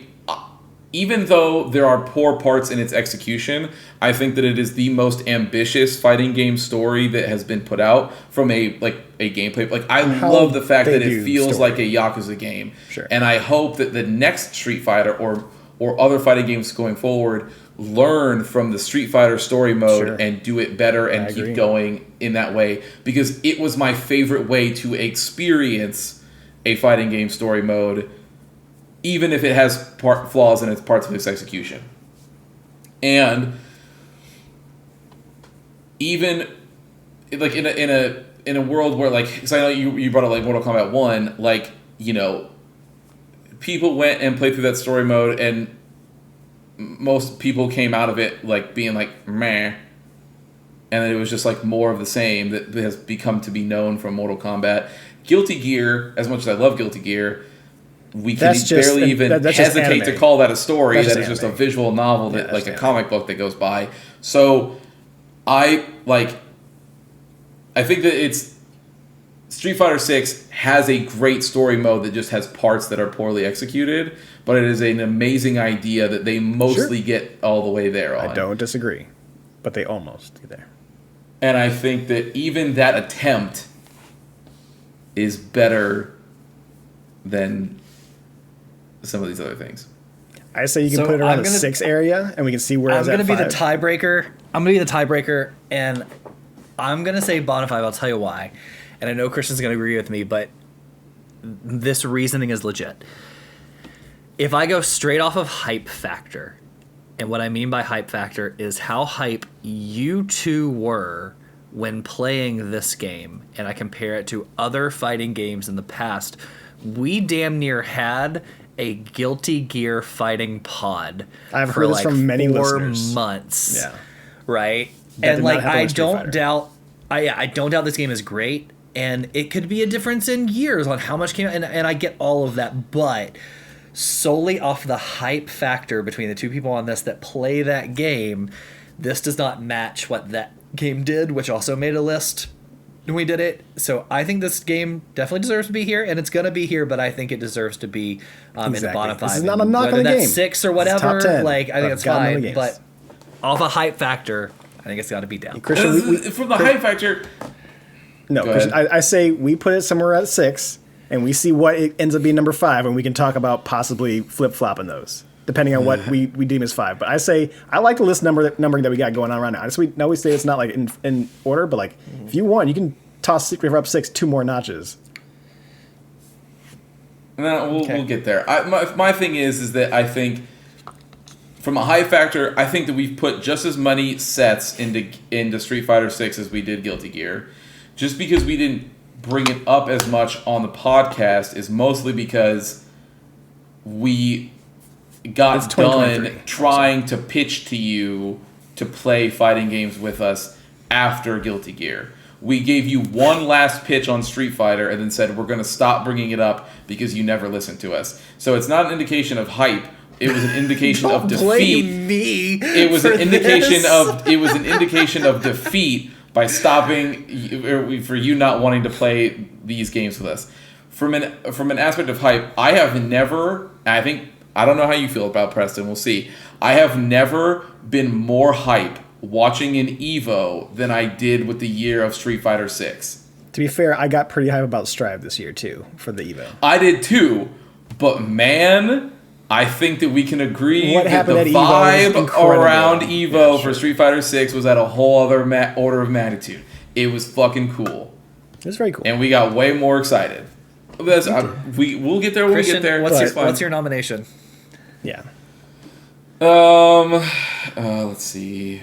Bottom 5 game. Honestly,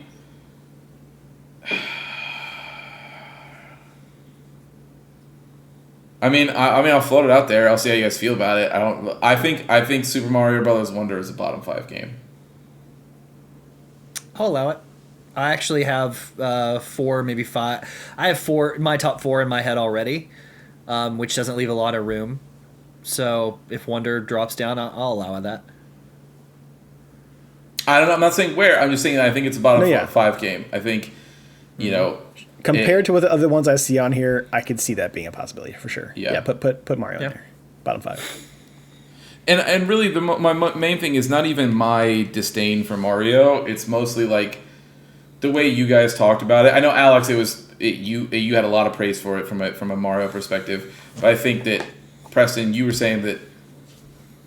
And you're somebody who I know you've played damn near every single Mario game that's fucking released. As far as the platformer, yes. So it's I say it's a great Mario. You thought it was a very good game, but did it break your top echelon? No.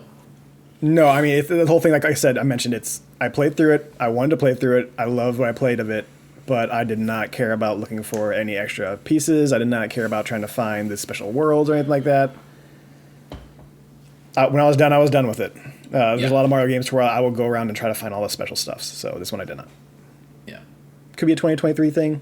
Who knows? But also it just, I would say when I'm comparing these and like Alex said, we got top 4s and stuff like that in our mind, I could see Mario. Again, we could say this over and over again. Does not denote the fact that it's not a good game. Great game. It's not top 10. Sure. I say it's bottom 5. Yeah. Alex, you want to go next? Yeah, I think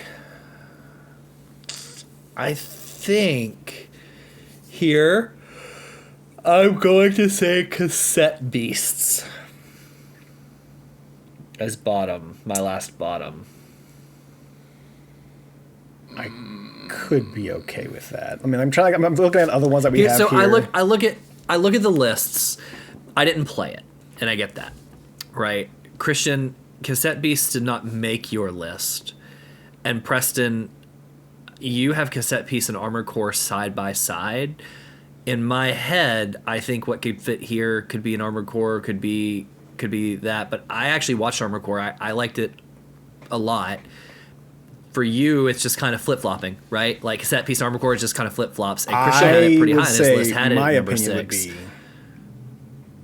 be Armored Core at the bottom here. So. I don't want to commit to Armored Core being down here, but I don't want to commit to Cassette Beast being either. I know it did not make my list. I will say, for anybody who's new here, Cassette Beast not making my list is not an indication of its quality. It's an indication of the fact that I played 60 games this year. No, and I'm not saying it's bad because of that either, but when I look at your list, I do see Armored Core did make it, which to me means to say you seem to like it a little better. I did, right? yes. And that's why I said I'm back not to back. I don't want to commit to Armored Core being down there, right? And again, with my I'm mostly just looking at the now. I've sort of moved off of our personal list, and I'm really just focusing on the games that we have here. If I'm like, okay, if these are the games that I have to focus on from this list, what do I think? And I don't know how you guys feel about this, and this might cause anger, and I just want to. I'll get it out there. I think I would sooner see Final Fantasy 16 take this bottom spot than I would Cassette Beast. And I'm just going to say my thing. I love Final Fantasy 16. You guys know I beat it at damn near right when it fucking came out. I was sending you guys fucking screenshots and things all about the story. I love how hype it is. I love the combat. I love every single bit of it. it does not change the fact that, let's say, 40% of the quests in that game are hot garbage. Sure, but I didn't touch it. They are. You did not, which is fair. Alex and I did, so he knows what I'm talking about. Mm-hmm. But you didn't touch any of them because you knew after playing just a few of them that you weren't going to like them. Oh yeah, no. However, you did play a shit ton of cassette beasts and did missions on there, which tells me that you did not feel the same way about the side content or optional content and cassette beasts that you did about Final Fantasy 16. This is just what I'm saying. If you guys disagree, we can. But the reason that I would put that down there is because as much as I loved Final Fantasy 16, and I'm not saying that it's obviously it's on top 10s or on this top 10, it means it's a great game. There's no bad games on this list. I'm just saying that as a complete package, I think Cassette Beast is a better full package than Final Fantasy 16, a game where you have to tell people to go through the slog of side quests to be able to get to the very, very good ones at the end. Now, don't get me wrong, because the Torgal side quest is a fucking hell of a payoff. It is, when you are going through that little club tree house, you might as well have been putting onions in my eyes and me just be like, no, it's very, very good. But everything leading up to that moment is awful. Those quests are bad. And even though it doesn't bother me, because I play 14, and so when somebody goes, hey, do this monotonous stuff for a big payoff, I'm like, sign me up, Captain. Especially when I know the team that's doing it. But everything about Cassette Beast is high quality. Like, there's not a part of Cassette Beast that I would be like, you guys can skip that, it's bad. For me, I mean, the spectacle that was 16 and the emotionality, like, Cassette Beast may be good. I didn't play it again, but, like, I connected with the characters in 16. Mm-hmm. It was an emotional story. I think they did a great job. Just, like, even main story, like, if that's all we're talking about, not even talking about the side stuff, are enough for me to put it in the top 5, but the spectacle that it was, I think it's hard for people to top this year around. That's just me. So, I think with Final Fantasy 16, for me personally, like, I just sidestepped those side missions. I was having a really good time with the main story. I did feel that I needed to do any of those side missions until I heard about the Torgal one, and then I'm like, just let me know when that happens, and I'll make sure to do that one. What Alex says about the set pieces, it 1000% gets me super fucking hard. Like, there was that one scene to where I forget which person you're fighting, but it's the one where you go into space and everything. We're talking about spoilers, who cares? But it's literally a scene from Power Rangers the movie where the Phoenix comes back behind your dude, attaches to the back of you. You guys go up into space after the other dude, who is essentially Ivan Ooze because he's going into space. And you have that insane space battle up there, not to mention the one in the desert area to where you climb up the arm of the giant Goliath thing and it fucking kicks into metal and fucking it's just balls to the wall, badass things happening. Set pieces that look beautiful. I think Final Fantasy 16, to me, it's kind of hard because like you're judging like something that looks like old school Pokemon to something that looks like a brand new next gen game with all the spectacle. It's hard to kind of weigh those two out. That's why I think graphics doesn't matter, and it's no, I'm not saying that because of that. But as far as like graphics aside, even if this is a pixel version of that dude going up the Goliath's arm, I think that those set pieces and those events are more bombastic, are more exciting for me. Put it that way. Sure. Or Cassette Beast with. Don't get me wrong, the stories in there are great. It's a very well written game. Maybe I'll spoil a little bit of it too, just so that way Alex kind of has a feel for some of the side quests in there. So it's like we mentioned before, you drop it down in, and it's you and everyone else in this area is just from a different world, a different time. It's all kind of put in there. There is a side quest that you could go to get a partner. His name is Barkley. Christian told me about them. Oh, you didn't get the dog. I'm like, well, I have to get the fucking dog. Well, let me go look up and find out where the dog is at. I'm like, okay, he's been sitting over here. He's looking towards the wall. I didn't realize that was an actual dog. If I did, I would have talked to him or tried to pet him or something. I would have activated that quest. But I always saw his little booty, and I didn't know that was an actual dog. You go up to him. You talk to him. And he's like barking at the wall. He's like, what the fuck is over there? I'm like, okay, well. So, okay, you go up the wall. He does this cute thing with his balloon. He goes up the wall with you, and you're both kind of following him, just going, taking the pathway. As you go into this pathway and you go into this cave, the dog goes up to the very end of this cave. Barkley. And what you see there, see a leash. Just hanging out there all by its lonesome. And some bones. You end up finding out that this is Barkley's owner. So Barkley's owner has died here. And Barkley's all alone. So now, you now have a new companion in your quest. Because we're all kind of damaged here, right? We're all lost. We're all, we are missing part of ourselves because we're dropped into this world. The dog was dropped into this world, and his partner didn't make it. So now you are Barkley's new partner. And you go in, the very end of the game, if you did not get Barkley, he would not have shown up. At the very end of the game, you're facing the final boss, and it's all your team comes back together to kind of help you out. And mostly, the entire game is you and the other character, right? You would have one person you can bring with you in the entire game. The very end of this game, every single person that you've picked up along the way comes out and helps you fight that final boss. And then you all come together to the power of love and friendship, blah, blah, blah, and you fight it. But Barkley wouldn't have shown up. And that whole story with Barkley in there made him my character for the rest of the end of that game. And I was fucking dying, Alex. Well, I am like sending the cry emojis and everything to Christian as soon as I go through this. Like, motherfucker, this game killed me. Not to mention that, but at the end of the game, you sort of, because like I said, this whole is sort of like the world that Cassette Beast takes place in is sort of like a purgatory for everybody that's there, and it's a limbo. Yeah, and when you beat it, you are able to use, through other means, you're able to get back to where you originally were. But you stay behind, and then at the end, so everybody basically is saying goodbye to you and saying like, "Hey, it's been real. I'm not going to forget you." Your romantic interest, whoever you had, is like, I have to leave. I'm never going to forget you. I love you. Blah blah blah, and they leave. And then it comes to Barkley, and Barkley looks at you and he's like, "Nah, fam. I just want to stay with you. I don't have fucking any desire to." Fuck it, I'm getting a little. And it's so brutal. And so to me, like that's what I mean though. Is like I think the Cassette Beast payoff for some of these quests is just as good as the ones in 16, like from an emotional perspective, but with none of the bloat to get there. And the spectacle you didn't need to have as much. Yeah. Now that being said, like, I love bombastic stuff. The Titan fight in 16 is incredible. Insane. The Bahamut fight melting PS5s, incredible. I love it. The Odin fight, which is not something that people talk about a lot, but that being basically you fighting Virgil from Devil May Cry 5, sign me up. I think it's absolutely incredible. I'll give you another option then, if that's what you think, because I think 16 deserves to be in the top 5. I'll die on that hill. What is your other option? We can talk about that. Armored Core 6 is 6, and you can bump Cassette Beast up in the top 5.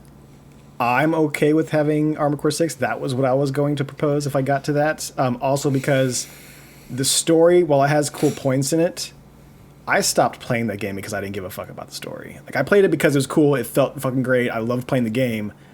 Outside of a couple of events that happened in the game, I could give two shits less about that fucking story.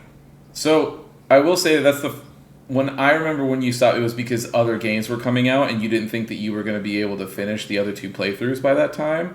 This is the first time I'm hearing that you didn't care about it at all. Okay. Well, I mean, look, I'm the only one who advocates for it. No, that's not true. He said that on his playthrough. He said I beat the first time, but I didn't care enough to go back and do the but now he's saying that he never beat it in the first place. And that first playthrough as far as like me going through it, but I did not finish that playthrough. Right. Yeah, he did not. Yeah, he did not do the others. But you beat... No, I did not beat the whole through. I did not start the new game plus or whatever at the end. Right. I did not finish the entire... You did beat a final boss in the first playthrough. No, I did not beat the final mission in the first playthrough. I did not beat the first playthrough. I had a playthrough. It was my first one. I did not finish it. Gotcha. Well, then look, so I'm the only one who can talk about this game in a way that would advocate for the story. And I hear story gets balls crazy as far as you start playing through it again, and then the story gets even more crazy. It has the same payoff as Nier Automata, a game that neither of you have played. I don't like it. That's the way it tells its story. Its story is the first playthrough is the setup. The second playthrough is you start to notice that there's some things that are different, and you are doing like the AI that is part of the game that like handles talking about these things. Starts to become a little bit more aware and is starting to ask you different things and is sort of sending you on different routes for different missions.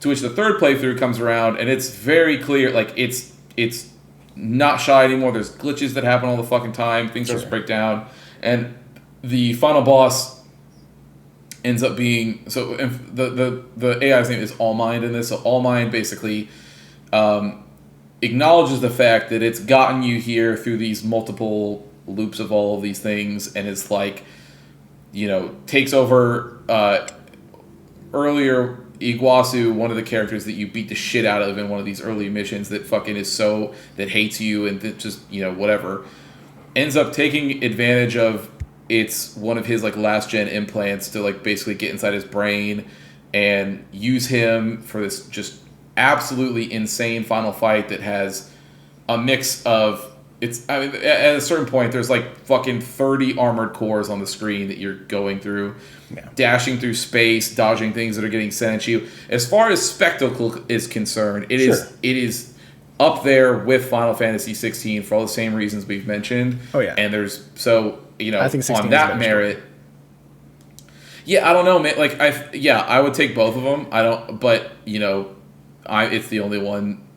Nobody else finished it, and it's the only one that grabbed it for. So there's nothing I can really. So one of these three are gonna be in the bottom 5. The other 2 are gonna be in the top 5, right? And I know, Christian, you say I'm looking at the games that are here and so on. I totally get that. But if you're looking at a couple of these games that we all played, like, it's hard for me as somebody that had 16 at 3 and Preston who had 16 at 3 to then give in to say 16 deserves to be 6 when, like, you had I had it at Beast 9 on your list. Because by averages it puts it down there anyway. But. Yeah, I know, but you didn't have Cassette Beast on your list at all, and Preston had it at 5, and you both had Armored Core at 6. You know what I'm saying? So, like, I get you took your list out of it as you did when you're saying that, but, like, when I look, it's hard for me to take 2 people. If we're all worth a third here, right? It's hard for me to take 2 people that had it in their top 3 and say it deserves to be in the bottom 5 when the other 2 games that a couple of you played either weren't on there or already in the bottom 5. You know what I mean? So, like, I just look at it from that perspective where none of them are bad by any means, but 2 of them are going to be in the top and one of them is going to be in the bottom. That is what it is, and it's hard for me to say, like, 16 deserves then to by be that in the by that bottom measure there. then I would advocate for Cassette Beast to go down there before I would Armored Core. To go in the top 5 or in the bottom 5? I would advocate for Cassette Beast to go in the bottom 5 before I would Armored Core. Okay. Which was my recommendation. I'm okay with originally. That. Right. So let's do that. Okay. And the guy a little So bit then right Preston, there it actually talking about goes over to Barkley. you. It's okay. But do you want to do another testy before we go in? Sure. We got one here. This one is the just a bit outside letdown of the year, which is our biggest letdowns. We had a couple of games in this category: Diablo 4, Starfield, Hellboy, Web of Word, and then one game none of us played, but all of us were threatened to have to play based on our fantasy league, Gollum. Yeah. And there was one game I did not put on there, but I wish we all would have played, which is the new King Kong game. Oh, because apparently it is so bad it's almost funny. Yeah, how bad it's it is. even worse. Yeah. But the winner of this one was an absolute sweep, and this was Diablo 4. Yo, we got so excited playing through Diablo 2, and Christian's like, we're playing the beta and stuff like that. Like, man, this is kind of giving us Diablo 2 vibes. And then we play the 4, like, cutscenes don't work for me, so that's even just a big spit in my face. And then after that, it's like none of us cared to play right after that. None of us gave a fuck to keep on going just a little bit more, which is what Diablo should do. Yeah, I will say I'm the only one who's played the newest season. It's fun. I went through it. I'm glad they fixed it. There's a reason that I'm not pushing people to go play this because who knows how the fuck long that will even last. I don't even know what Season 3 is going to look like.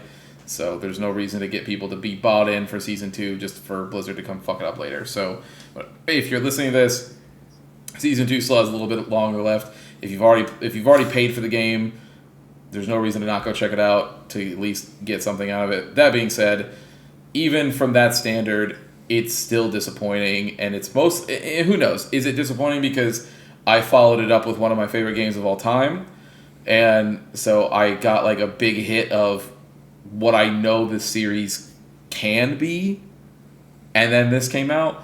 Or is it just because, of how shitty Blizzard was and how indignant they were about not changing things and then rolling it back after the fact? Being dicks about it, too. Or maybe it's column A, column B. Who knows? I don't know.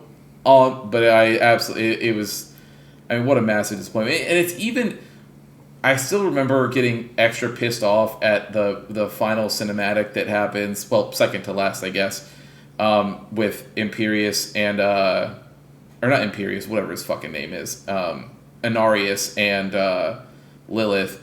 That fight that happens in hell, like in that cave, is such a hype fucking cinematic that I was like, we said it while we were watching it, which was, why the fuck haven't we gotten more of these? Mm-hmm. Like, it's crazy that there's 4 cinematics in the entire game. Yeah, it's crazy that characters that have been through other games just like refuse to be part of this one. Like, you have this such a big deal where some of these other angels we've dealt with in the past, they're like, oh, they just don't want to be. They don't want to be hanging out with you. Well, I mean, he's banished. I get it. Whatever. Like, that's neither here nor there. In lore, they explain that well enough that it makes sense why they're not down there. That being said,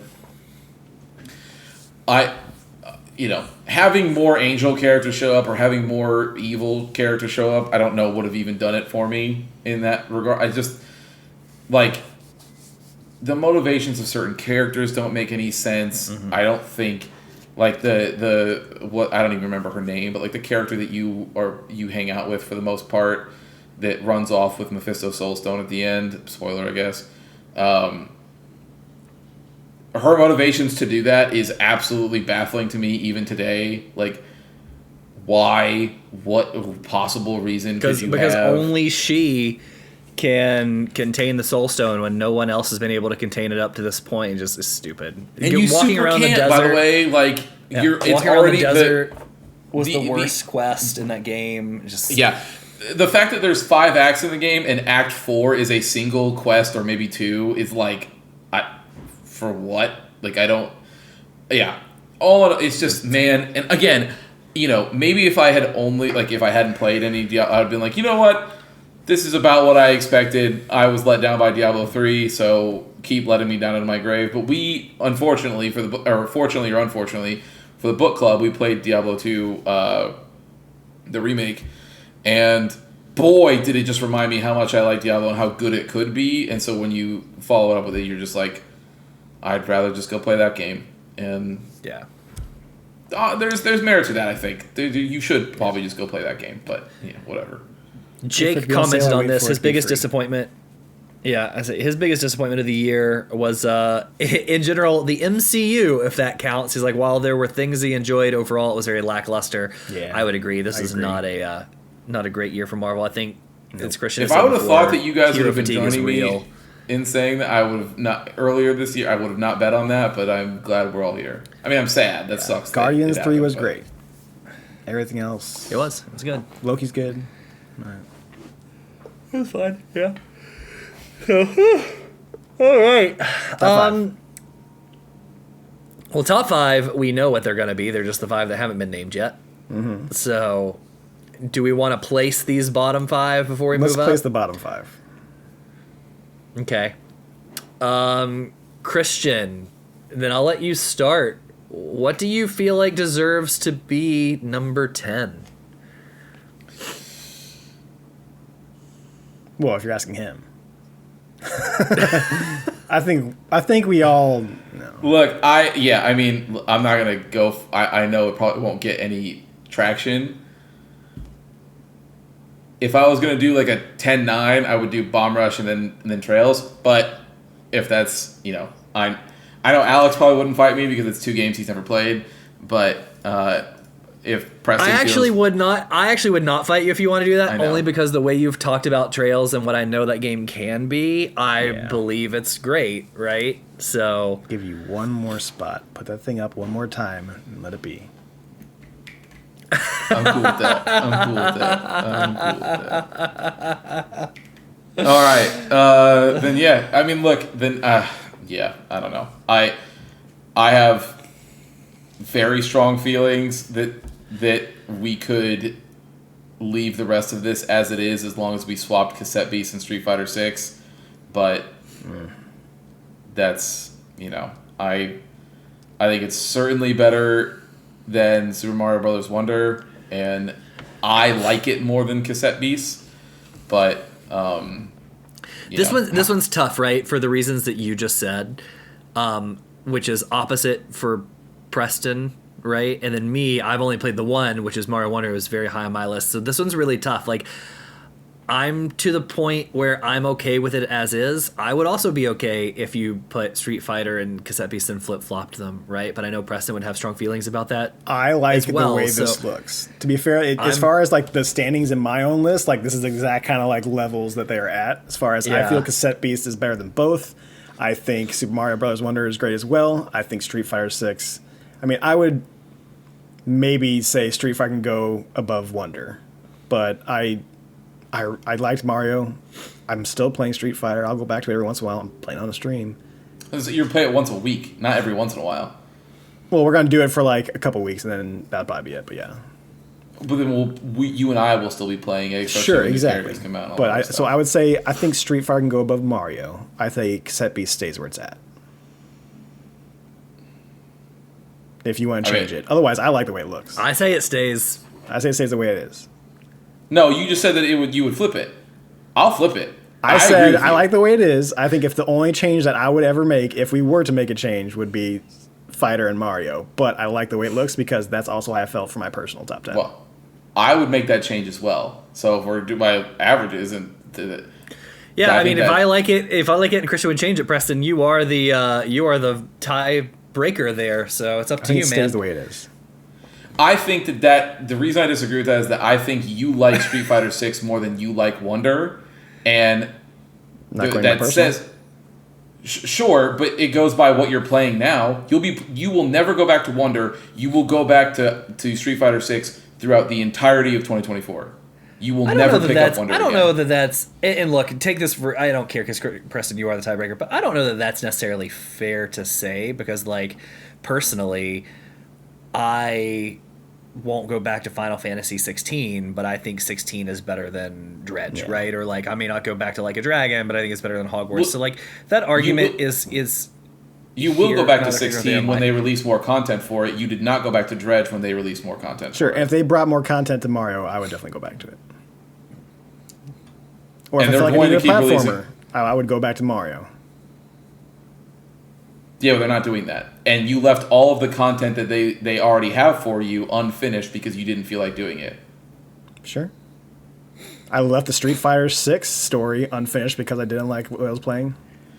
On average, you played more of Street Fighter 6 story than you did of the extra things that happened in Super Mario Wonder. I'm curious to see how it stacks. I'm not sure how much I played a story of each one. Well, based on when I looked it up, you made it to the fucking end of Street Fighter 6's story Hey man, mode. I think you need to respect the man's feelings of letting it stay. Is all I'm saying. You're doing the hard sell Yeah, here. it's because you're I think trying to you need keep Wonder Wars. respect the I man's think Street Fighter feelings. 6 is definitely a better game than Mario Wonder. And I think that It's not fair you didn't play it. your own play history proves that out to be correct. I don't think that's fair. You didn't play it. I don't like fighter games, so in my opinion, I could be like, oh, I think Mario is better than Street Fighter 6, but I also didn't play it. Right? Yeah, So- but you don't like fighting games because you don't like getting blown up and you're the only person to blame. Like, you have a competitive nature about you that impairs you from being able to enjoy fighting games. Not, I get it, but no, you just said you did. Yeah, I don't like this much- Mario I'm just saying- because I think it fundamentally plays bad, not because I can't play it. But you haven't Or, played this or one, so something it could be impairs different. me. But it plays like Mario. You cannot. If it didn't play like a Mario game, nobody would like it. Everybody would riot. If it did not feel like Mario, people would lose I feel their like mind. Street Fighter 6 to me would feel like a fighting game. It's, Right, but it's not that it feels I'm just bad. saying your it's that logic you on are that one. No, your logic is flawed. You did. If you're saying that you don't like Street Fighter, it's because you physically are impaired from liking a fighting game. Your brain will not let you enjoy what's happening. The same way you feel with Mario, because they fit No. the brain. But yes, not like Mario. but how Mario feels. Alex has never played a fighting game and said the punches feel bad, the kicks aren't right, the netcode is laggy. He's never said I'm any of just those saying, things. He's respect always the man's said feelings. It's this a different will. type of brain rot. Sure. Right, but that's what I'm saying. Is that it has nothing to do with the quality of the game. It has everything to do with Alex as a person. And I'm sure, and I understand. I think it stays. Ugh, it's just a joke. seething anger over one spot. Yeah, because I know that every single time a new character comes out or more, Preston and I will be playing Street Fighter 6, and we will be like, "Oh my god, this game is so good! I love Street." When we go play, or when we go to Evo, we're gonna be watching the entire Street Fighter 6 tournament. Have you played any Guilty Gear this year? We year? will never talk about Super Mario Brothers Wonder ever again. Have you guys played Strive this year? Yes. Yeah. Yeah. When it came Because to what Xbox. they released new characters, or when it came over.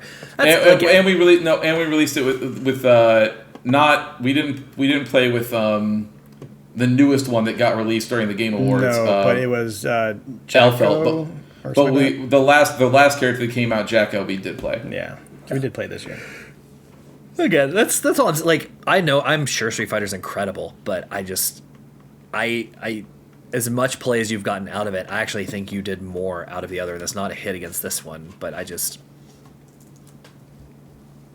you're fighting for something. I don't in my think that opinion, any I amount. haven't seen you guys. I'm just saying you're fighting for something that, in my opinion, I haven't seen you be as excited about as similar things in the genre in the past. Well, but that's not what we're talking about. My excitement versus Super Mario Brothers Wonder or Cassette Beast. But by that measure, again, like I said, there is. I'll tell you who knows? 100% Cassette Beast is got me more Yes. excited than both of those. I'm not. Yeah, I know. I'm not gonna. I know I would get. So here's the thing. The reason that I think that we can flip this, and the reason that I think that it makes sense, is because Alex was just now originally he was okay with me putting Cassette Beast down here and Street Fighter 6 going up. So if it's gonna go up to where Cassette Beast was, I also it would left that with a already preference be and above Wonder anyway. There are two games I didn't play, and that's because I still think Super Mario Brothers Wonder, in my opinion, the one game that did play, deserves to be in its spot. So Right, mine but wasn't when I necessarily said saying Cassette or mine Street Fighter wasn't would be. saying that Wonder I thought was bad deserved to go down. It was just saying I I'm didn't not play saying the that. other two. I But didn't that's say that also you why I thought left it it- up to Preston. I didn't fight for this. I just said, Preston, I even said, I didn't fight. I just said, you're the tiebreaker. No, right? Christian's the one So, fighting like... Yes. Yeah, I know. It's only because I know. Who knows? So- Maybe I'm wrong, but I would be blown away if we are talking about Super Mario Brothers Wonder at any point this year or the You year know what? following. Even You know though we what? definitely will be talking about Street Fighter 6. We'll have to see, and we can come back and look at where it fell on the list because man said it stays. So moving up to So the ridiculous. top 5. You wanna do Oh testing? man, when we get up here, I'm gonna start being as dismissive as you two. That's what I'm gonna start doing. All right, let's go. I'm not dismissive at Oh all. yeah, you just were. Christian's You're like, look, so man says it stays. Let's move on. Christian's getting upset. I know. You want to do a Because test? it's the same thing. As soon as the Elden Ring debate got done, everybody was like, "Oh yeah, you know what? It was bad." It's the same thing. We're never going to talk about this game ever again. A game, by the way, Preston said that he finished the story, went through, and then was like, "All right, fuck this, I'm done," and had no desire to go back to. But this Sunday, we'll be playing Street Fighter 6. So this is actually like we're gonna go in order here because we know what's in the bottom 5, right? So we just need to figure out like where do these things fall. So Christian, we will leave it up to you to nominate what you think should be number 5. Keep in mind we have Armored Core 6. I'm deleting We have these. Baldur's Hold on, Gate. hold on. Okay. Hi-Fi, Final Fantasy, easier to Alan see, Wake. yeah. Yeah. All right, so what we have left for the audio listeners at home: Baldur's Gate 3, Hi-Fi Rush, Final Fantasy 16, Alan Wake 2, and Armored Core 6. I mean, it's to me, it's Final Fantasy 16. I don't think it goes any higher than number 5. 50% of the game nobody likes. Preston skipped, Alex didn't like it, and neither did I. But we all finished the whole overall arc and story, which one of us did for Armored Core. Yeah, no, I 100%ed that game, and Alex didn't play it, and you played through one playthrough, so it's really about even if we're averaging it out. And I'm just saying that, yeah, to me it's Final Fantasy 16. I think it probably goes, if I was going to pick, I'd probably go 16, Armored Core, Alan Wake, Don't go too far. Baldur's Gate, Alan Wake, and then Hi-Fi Rush. So I think as far as number 5, I would say Armored Core 6.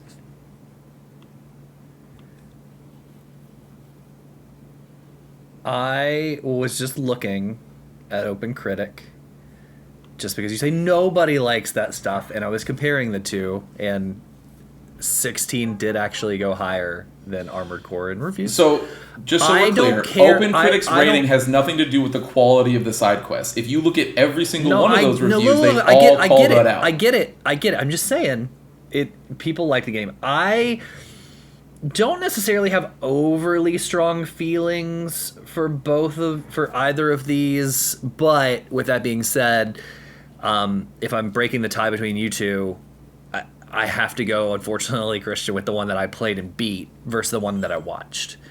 Armored Core 6, the only knock I have against that game is, and this is a shitty one, is just like mech games are not for me, which is why I did not play it. I saw it and I was like, ooh, I might like to play this. I watched a lot of it and was like, you know what, that game's not for me.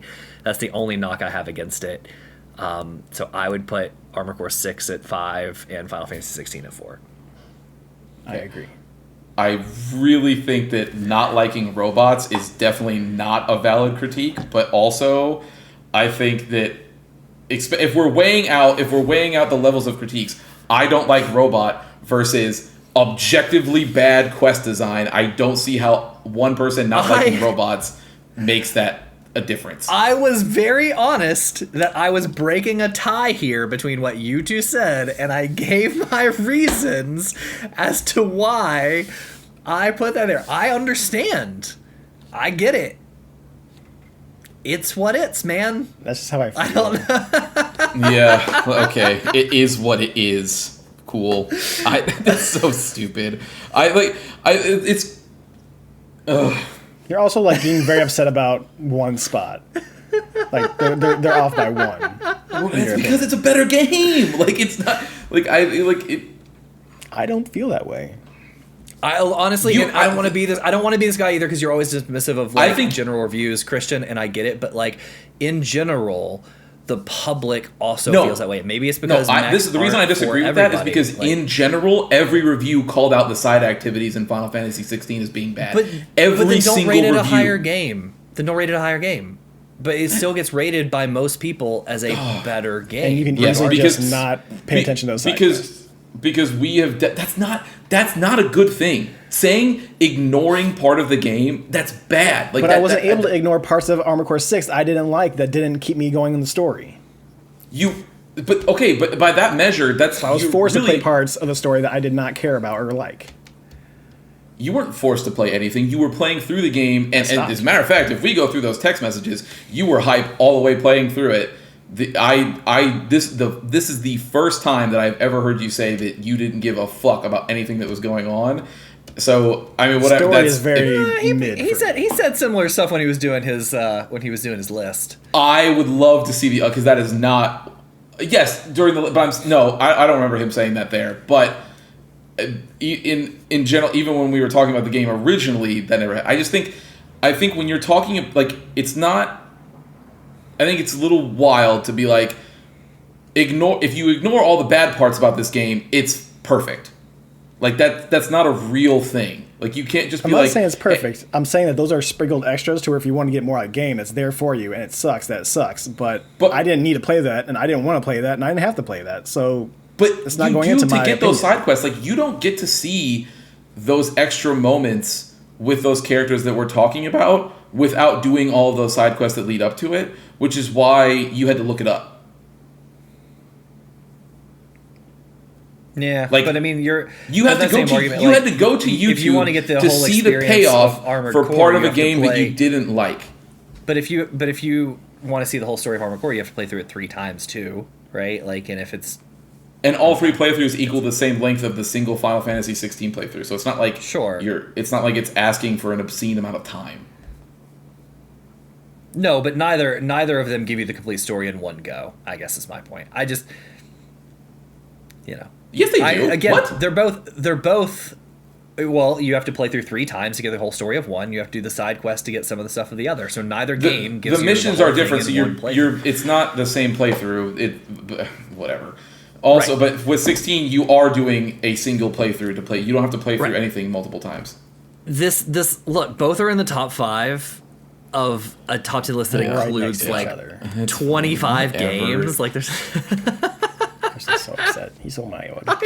Because Every because year. we're talking like Every the year. argument that we have is sitting here being like, well, as long as you ignore the parts that suck, it's No, a I'm way saying better that game. as far as my That's what you playthroughs said. for both games, I enjoyed my playthrough of Final Fantasy 16 more than I enjoyed what I played of Armored Core 6. Whether or not I Okay. finished it or not, I enjoyed 16 more, which is why I'm saying I think it goes above there. I'm not saying that either Yeah. one of them is better than the other. I'm saying I enjoyed one more than the other.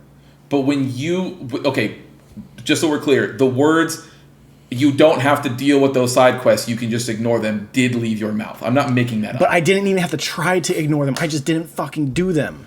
Yes, so like, but then- for my overall experience of the game, is that I enjoyed 16 for what I played for it more than what I enjoyed of what I played for Armored Core 6. But part of those experiences for that game came from you having to go on YouTube and look it up after Alex and I told you The about only thing what I it looked up was. was Torgal and how to get there. I did not look up the video of it and watch that. I did the Torgal one, and I did not bother with doing all the other side quests to get all the other things. I didn't even look it up on YouTube. I just took what I got out of it, aside from the Torgal one, which was to me something more.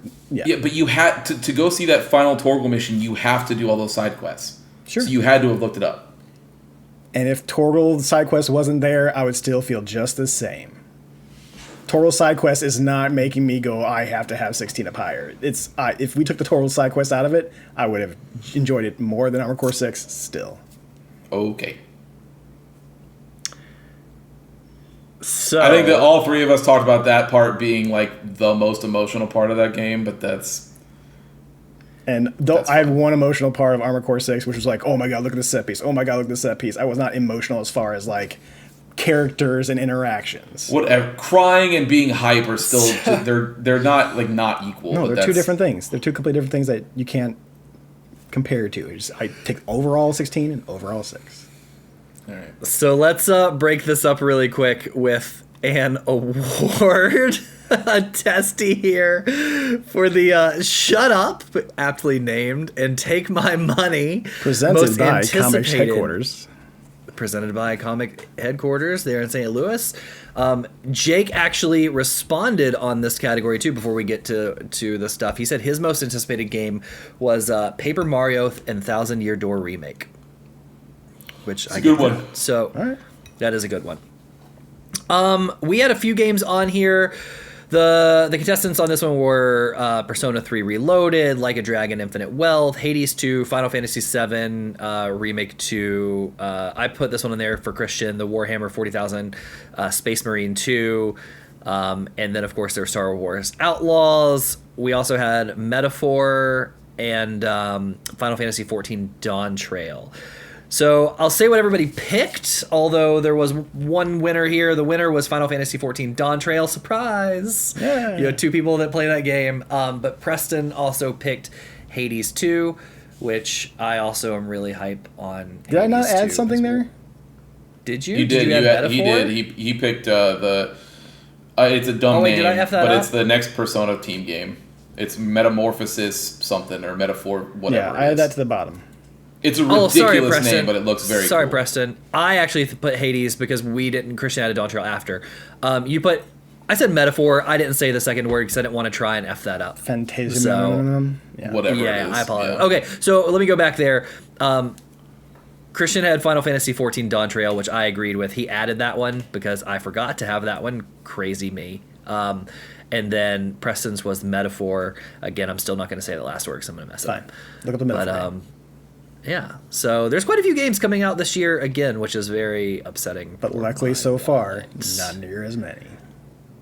Actually, let's do this one too, since we're getting here towards the end. We'll just do the last one as well. The last award I have, since like this is kind of like our Game of the Year list, right? So no reason to do a Game of the Year, but and we did ours.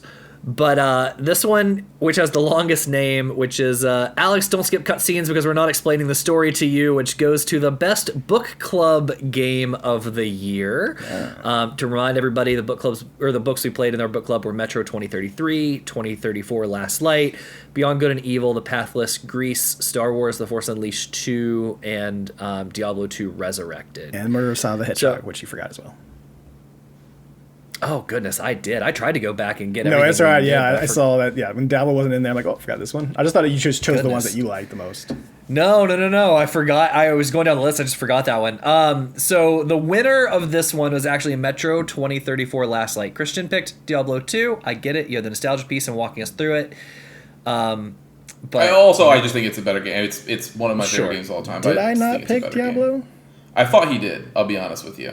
I only have one. I only have +1. It says +CO. So Christian usually signs his with +1. I did not sign it with my name. So if it says +1 and +CO, that means that I voted for that one. And then Christian put his name. Okay. All right. Put Diablo 2 Resurrected. And the testy for this one goes to Diablo 2. Yes. Look at that. Nostalgia wins. Yeah, I picked 2034. I thought we've talked about them on this pod very long. Go back and listen to those. I thought 2034 did amazing set piece building. It was incredible. We all had a lot of fun on our Diablo 2 first walkthrough on that one for Preston and I, like to completion. That's what she said. It was good. It was fun. It was a good time together, and it was a better Diablo than what we got this year. Boy, was it. So there is It was only downhill from there. Yeah, it was only downhill. So let's go to our final three. Yeah. I don't know whose turn it is on this one. I'd say it's my turn because I've been skipped a couple times. So have you? Yeah, when we stopped at 5, I didn't get my last pick. We started with Christian, and then we started talking about moving. It's fine. I mean, if you want to say somebody else goes next, you can go next. No. Go ahead. I didn't know I skipped. I'm sorry. It's okay. I think we all know this list, and I think that Alan Wake 2 goes into third spot. I mean, Alex is going to vote for it, and then it'll go there, so that's fine. I think it goes Baldur's Gate 3, before Christian gets effing sassy. You can before Christian gets sassy. Get upset, Christian. I'm not getting upset. I just said what was going to happen. Alex is actually not going to vote for Alan Wake 3 to be third. Thank you very much. If you would have let Alex go, Alex would have disagreed and also said that he believes that Baldur's Gate 3 should have gone third. But no, you weren't going to give me the opportunity to do that, so first Mr. of all, Sassy just so we're Pants. Clear, yes, but also I wasn't. The only reason that I got loud after was because all I said was I think it should be Baldur's Gate 3 and then Alan Wake 2 and then Hi-Fi Rush, and then Preston goes, "You're yelling," even though I was just very plainly. I'm looking at the audio forms; it's very low. I'm just blaringly talking. But it was the emotional yelling. It was the emotional outburst. Yes, the yelling in subtext. Your vibes apparently were very rough, Christian. I'm sure they were, Astrology Girl. Okay, so let's. That's what I think. I actually disagree. I think it should be Baldur's Gate 3 as well. On my pick, I know I haven't won on my list because of my emotional attachment to those characters, but as I thought about it this past week, and as I've gotten further and further into Alan Wake 2, 2 jumped really, really high for me, and I don't know. I just looked at, I reflected on Hi-Fi Rush stuff, and I think personally Baldur's Gate would jump to 3. With that. I think the biggest thing for Baldur's Gate 3, and I don't want to just pass and not say anything, but Baldur's Gate 3 obviously is a fantastic game. It's one of the best CRPGs to probably. It is probably the best CRPG to ever come out. It's incredible. I just think if I'm looking at those 3 games, Baldur's Gate 3 has the weakest main narrative out of. Yeah, you mentioned the overarching. The small side stuff, everything in between is great, but your overall story. That's the thing is that the small stuff, the Hag side quest, incredible. The House of Hope side quest, one of the best of all time, and it has an amazing musical number that's accompanied by it that I don't I've particularly been want to listening to spoil that for Preston. that soundtrack all week while I've been doing work, and that song is on it towards the end of the list, and it's incredible. Yeah, it's one of the best musical probably second only to, or if not tied to, one of the musical numbers that happened in Alan Wake 2. So I think, like, from that perspective, you know, like, it's... So, yeah, I mean, like, that. With that being said, like, I haven't finished all of Baldur's Gate 3, so I can't say it attests to the overall arcing story, but I will say that all the side missions I'm playing, all the side little bits and pieces I'm getting along the way are phenomenal. 10 out of 10s. Yeah. I love the way that Alan Wake 2 goes back between live action and gameplay seamlessly. I've never seen a game do it that well. I think it has a special way. I mean, never even played the game myself. I watched Christian play it all.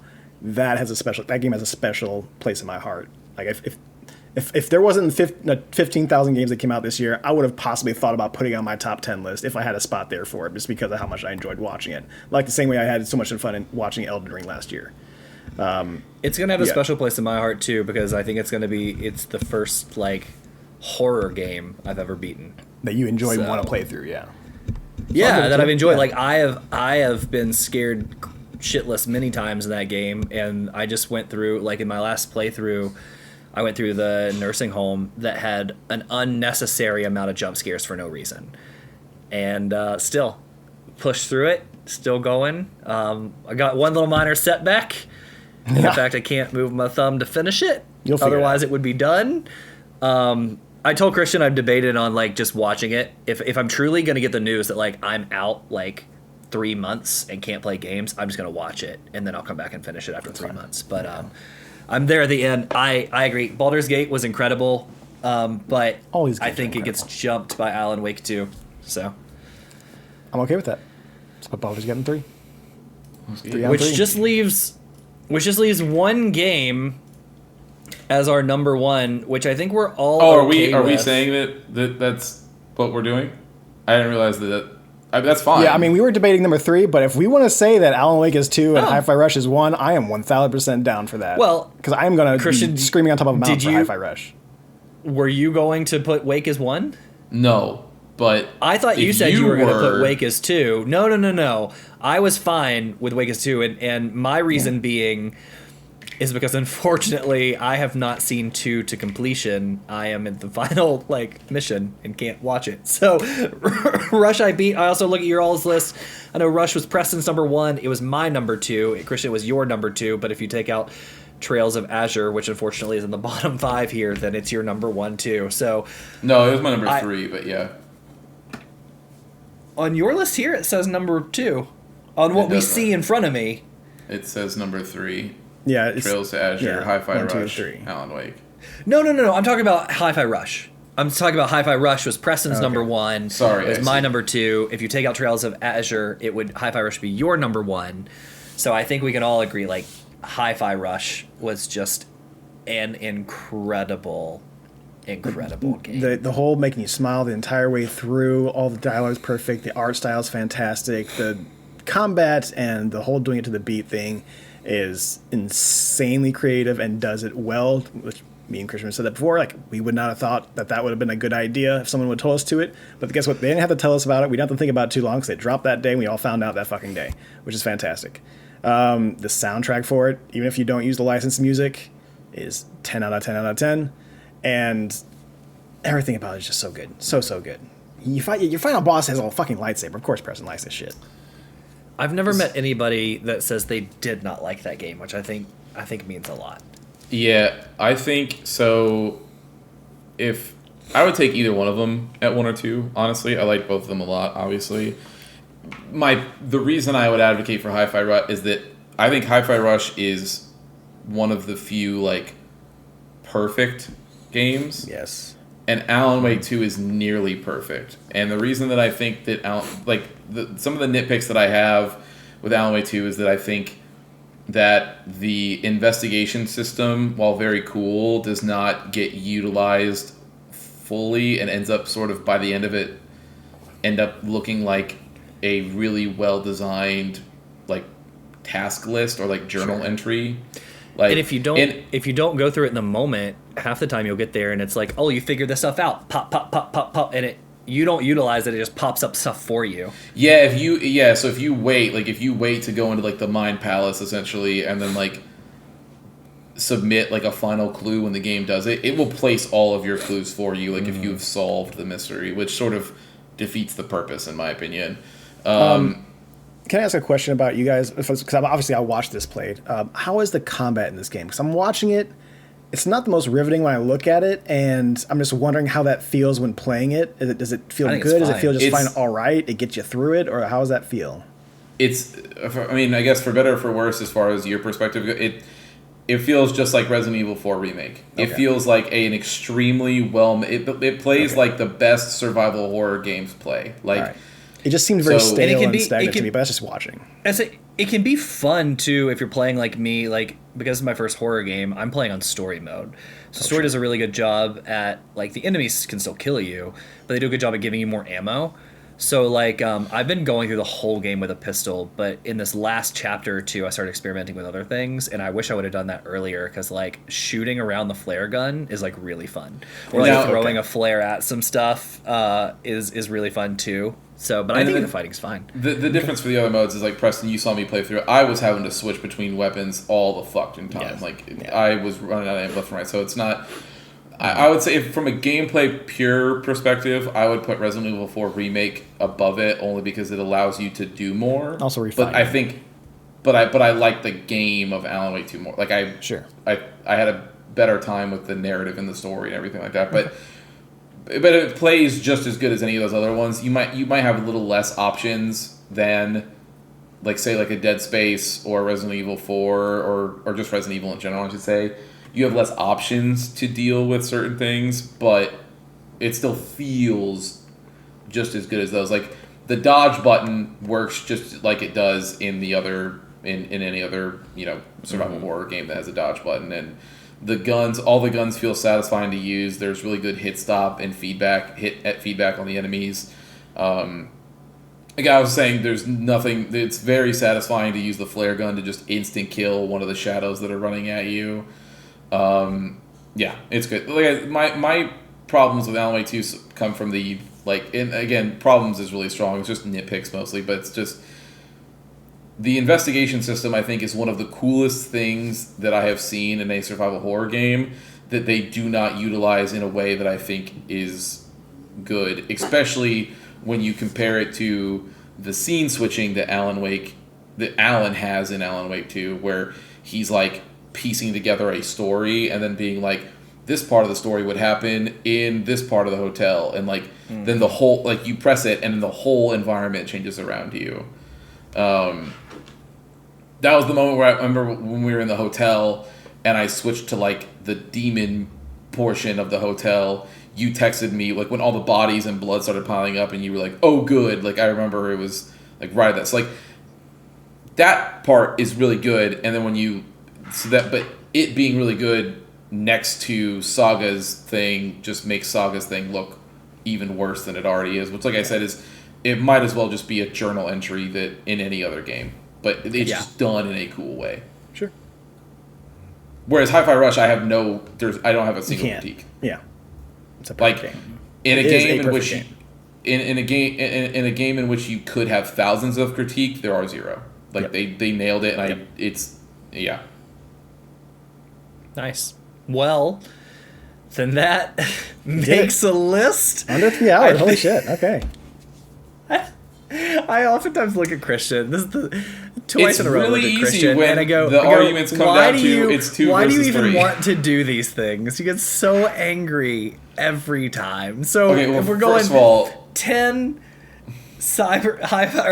Rush Cyberpunk, 9 Legend of Heroes Trails of Azure, 8 Street Fighter 6, 7 Super Mario Brothers Wonder, 6 Cassette Beasts, 5 Armored Core 6 Fires of Rubicon, 4 Final Fantasy 16, 3 Baldur's Gate 3, 2 Alan Wake 2, and 1 Hi-Fi Rush.